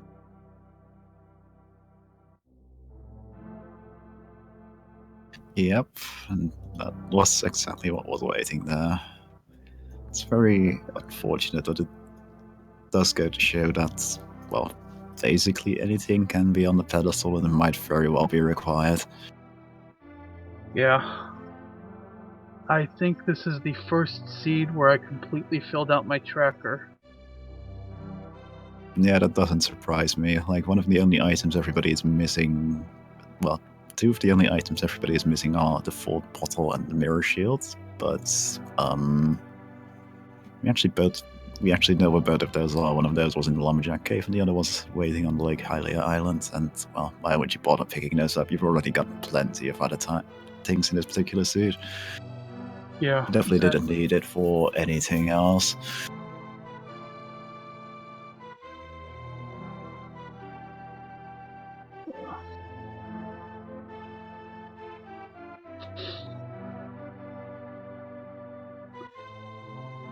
Just trying to go back to that seed. It's been so long of a seed, I don't even fully remember everything that happened. No, trust me, you're not the only one. I don't remember basically anything from the beginning of it. It's honestly quite a blur at this point. There was something about the flute at the bottle merchant, which most people got quite late, but that's about it.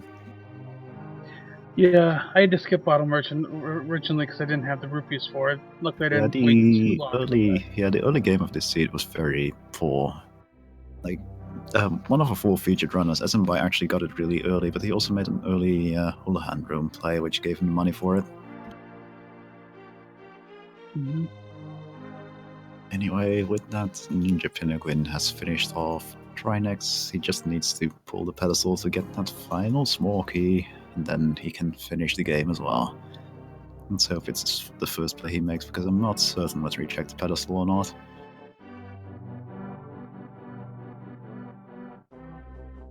He is fluting. Is he fluting to tree? He's fluting to tree, thankfully, so he will be done in short order as well, thankfully.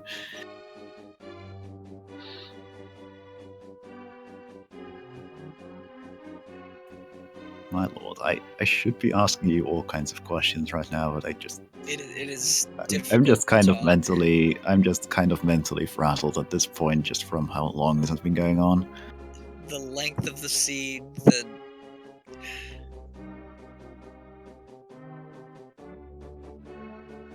I am so glad I wasn't running this sleeve. That's all I can say. Well, yeah, I was actually this morning before we figured out who was going to do commentary / tracking for this seed. I was actually considering joining this, but in hindsight, I got to enjoy this seed without actually having to play it, which is basically the perfect option for this particular one. Yeah, this seed was tiring just to watch. I can't imagine having to play it. Yeah, I'm not really thinking anything about my performance on this. I'm just glad I got through it.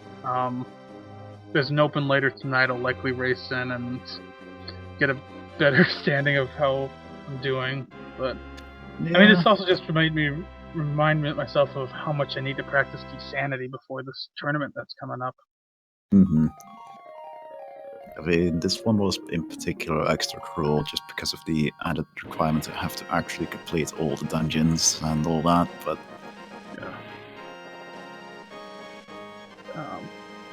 yeah, that also was one of the trolls I remember was there's a couple of vanilla keys I got. Yeah, one of the more notable, somewhat trolly ones, I'd say, was actually the vanilla smoky in Turtle Rock. Because it could definitely, it meant you had to enter T-Rock with at most 3 keys, and then you had to get the required item at the laser bridge. And, well, something that you might not think about, really. And in fact, I believe technically one of the smokies was logged behind the flip which you found on the laser bridge, because I believe, I could be wrong, but one of them was from the hobo. So, well... Yeah, one of the small keys for Turtle Rock was on Hobo. Oh, yeah, that's right. That's just double cruel. Like, this seed just had no mercy, and it absolutely had no. It especially had no mercy for those who opted to go back for the Mimic Cave, with it having the small key for the Tower of Hera, which led to 20 rupees. Oh yeah, that was another. That was just mean.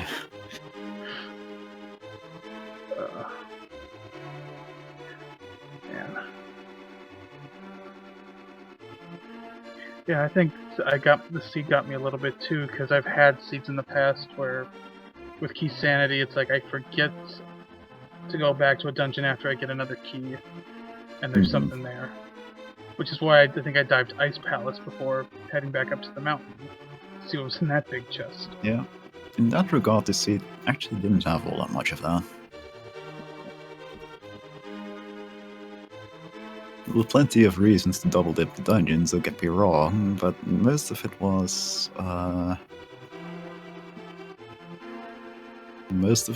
due to other reasons. Like, it was more due to actual progression items that you'd find in a more regular mode, as opposed to it being due to various keys being missing. Quite unusual.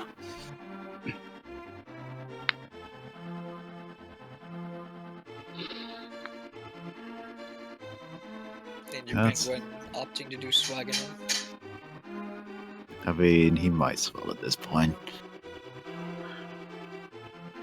It's a little bit harder than doing it normally, but well.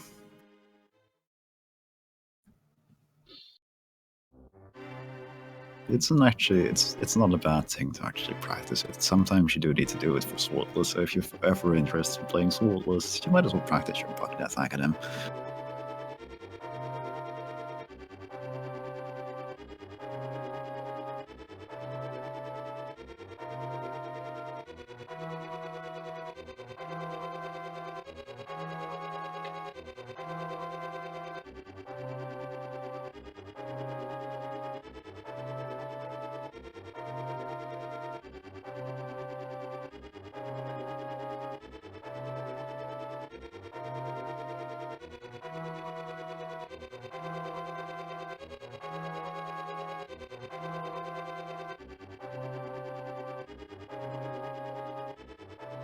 And I have to say, I'm looking at it more carefully now than it was before. This is not a kind academ either.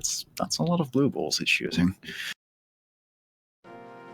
I believe with a perfect... The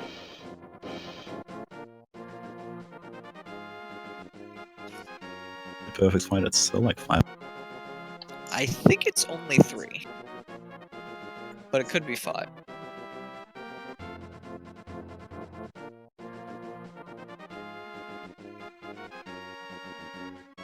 Yep, now he's just off to fight the Ganon.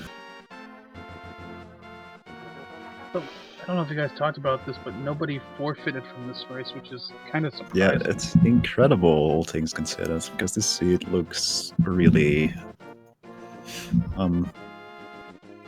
it just looks really complicated and frustrating, and it's incredible that nobody has given up on it. I'm glad of it too.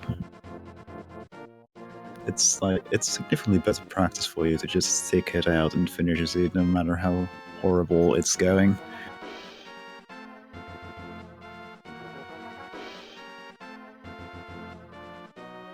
And he is, in fact, approaching the final phase of Ganon. Just needs to shoot a couple of silver arrows into him in a little bit, and he'll be done.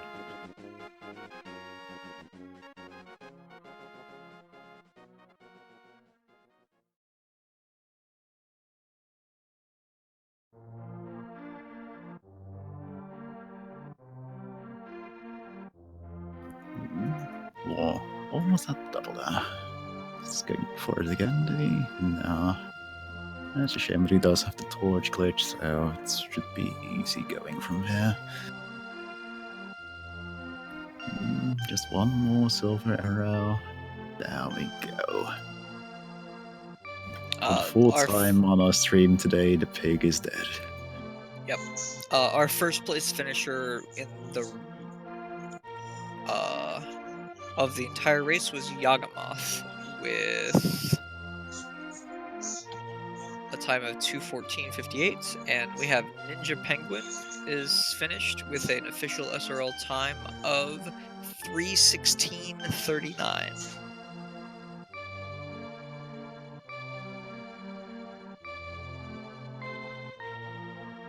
Our first place of our racers was a Dragon Master with the time listed there. His official SRL time was 2:38:06.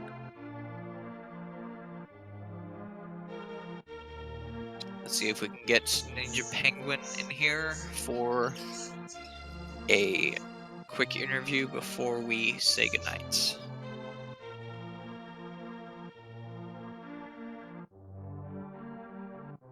It does look like he's in here, and it is.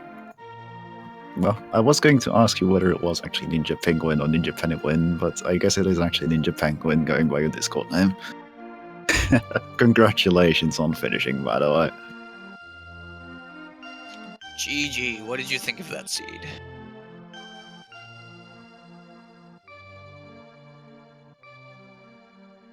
Looks like we're having just... I just realized I had my microphone unplugged. So yeah, that seed was interesting, and I can't hear you guys.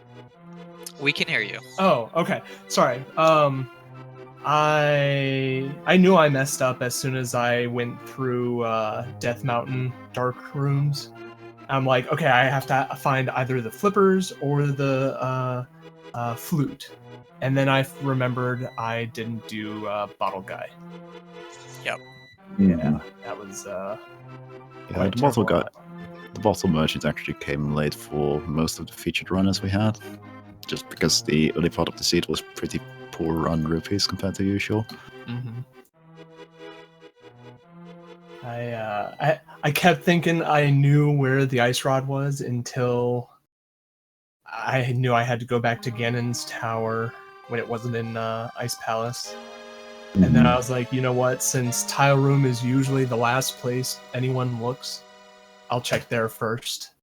And It's actually kind of funny. For at least 3 of our races, at least 2 of our other races, the Tile Room was basically the first place they checked in Ganon's tower, considering they already saw what the rest of the seed was going, I guess. And for one of them, that was the real mode item.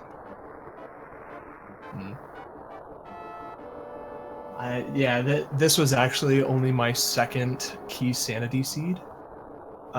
And before that, it's been like a month since I've ran any kind of randos because I had some stuff come up with work. So having 2 Keysanity seeds to get back into things, I think I'm gonna like it. Well, this one in particular gave you certainly gave you a workout, because man, this was a marathon. Yeah, it was. I'm just glad I was able to finish it. The one I did yesterday, I couldn't complete it. I mean, it's not that I couldn't. It's just that I had prior engagements last night. So I was like right at Ganon doing Master Sword Silverless, and I dislike Master Sword Silverless, but I can do it. I just fell like right before the last 2 hits. I think I had 2 hits left, and then I fell. I'm like, that's really unfortunate. At least you made it all the way there. You knew you could complete it if you wanted to. You just were just like, well, I have other things to do. Well, I did spend like 45 minutes to an hour trying to find, I think it was the last medallion. Come to find out, I skipped out on Big Chest in Desert. So that was that took me a while to actually remember I had to go to Desert Palace. Are you going to be participating in the Keysanity tournament? Yes, I actually already signed up. Yesterday or the day before, I think. So these 2 and whatever I practice within the next month is going to be definitely interesting. Well, Well, at least I can safely say, and I might be cursing the tournament extremely horribly by saying this, that you will never get a worse seed in that than you've just faced here. I really hope this was the worst seed, but I'm sure I'll get another another bad one. I would definitely say this is the worst seed I've ever seen. All right.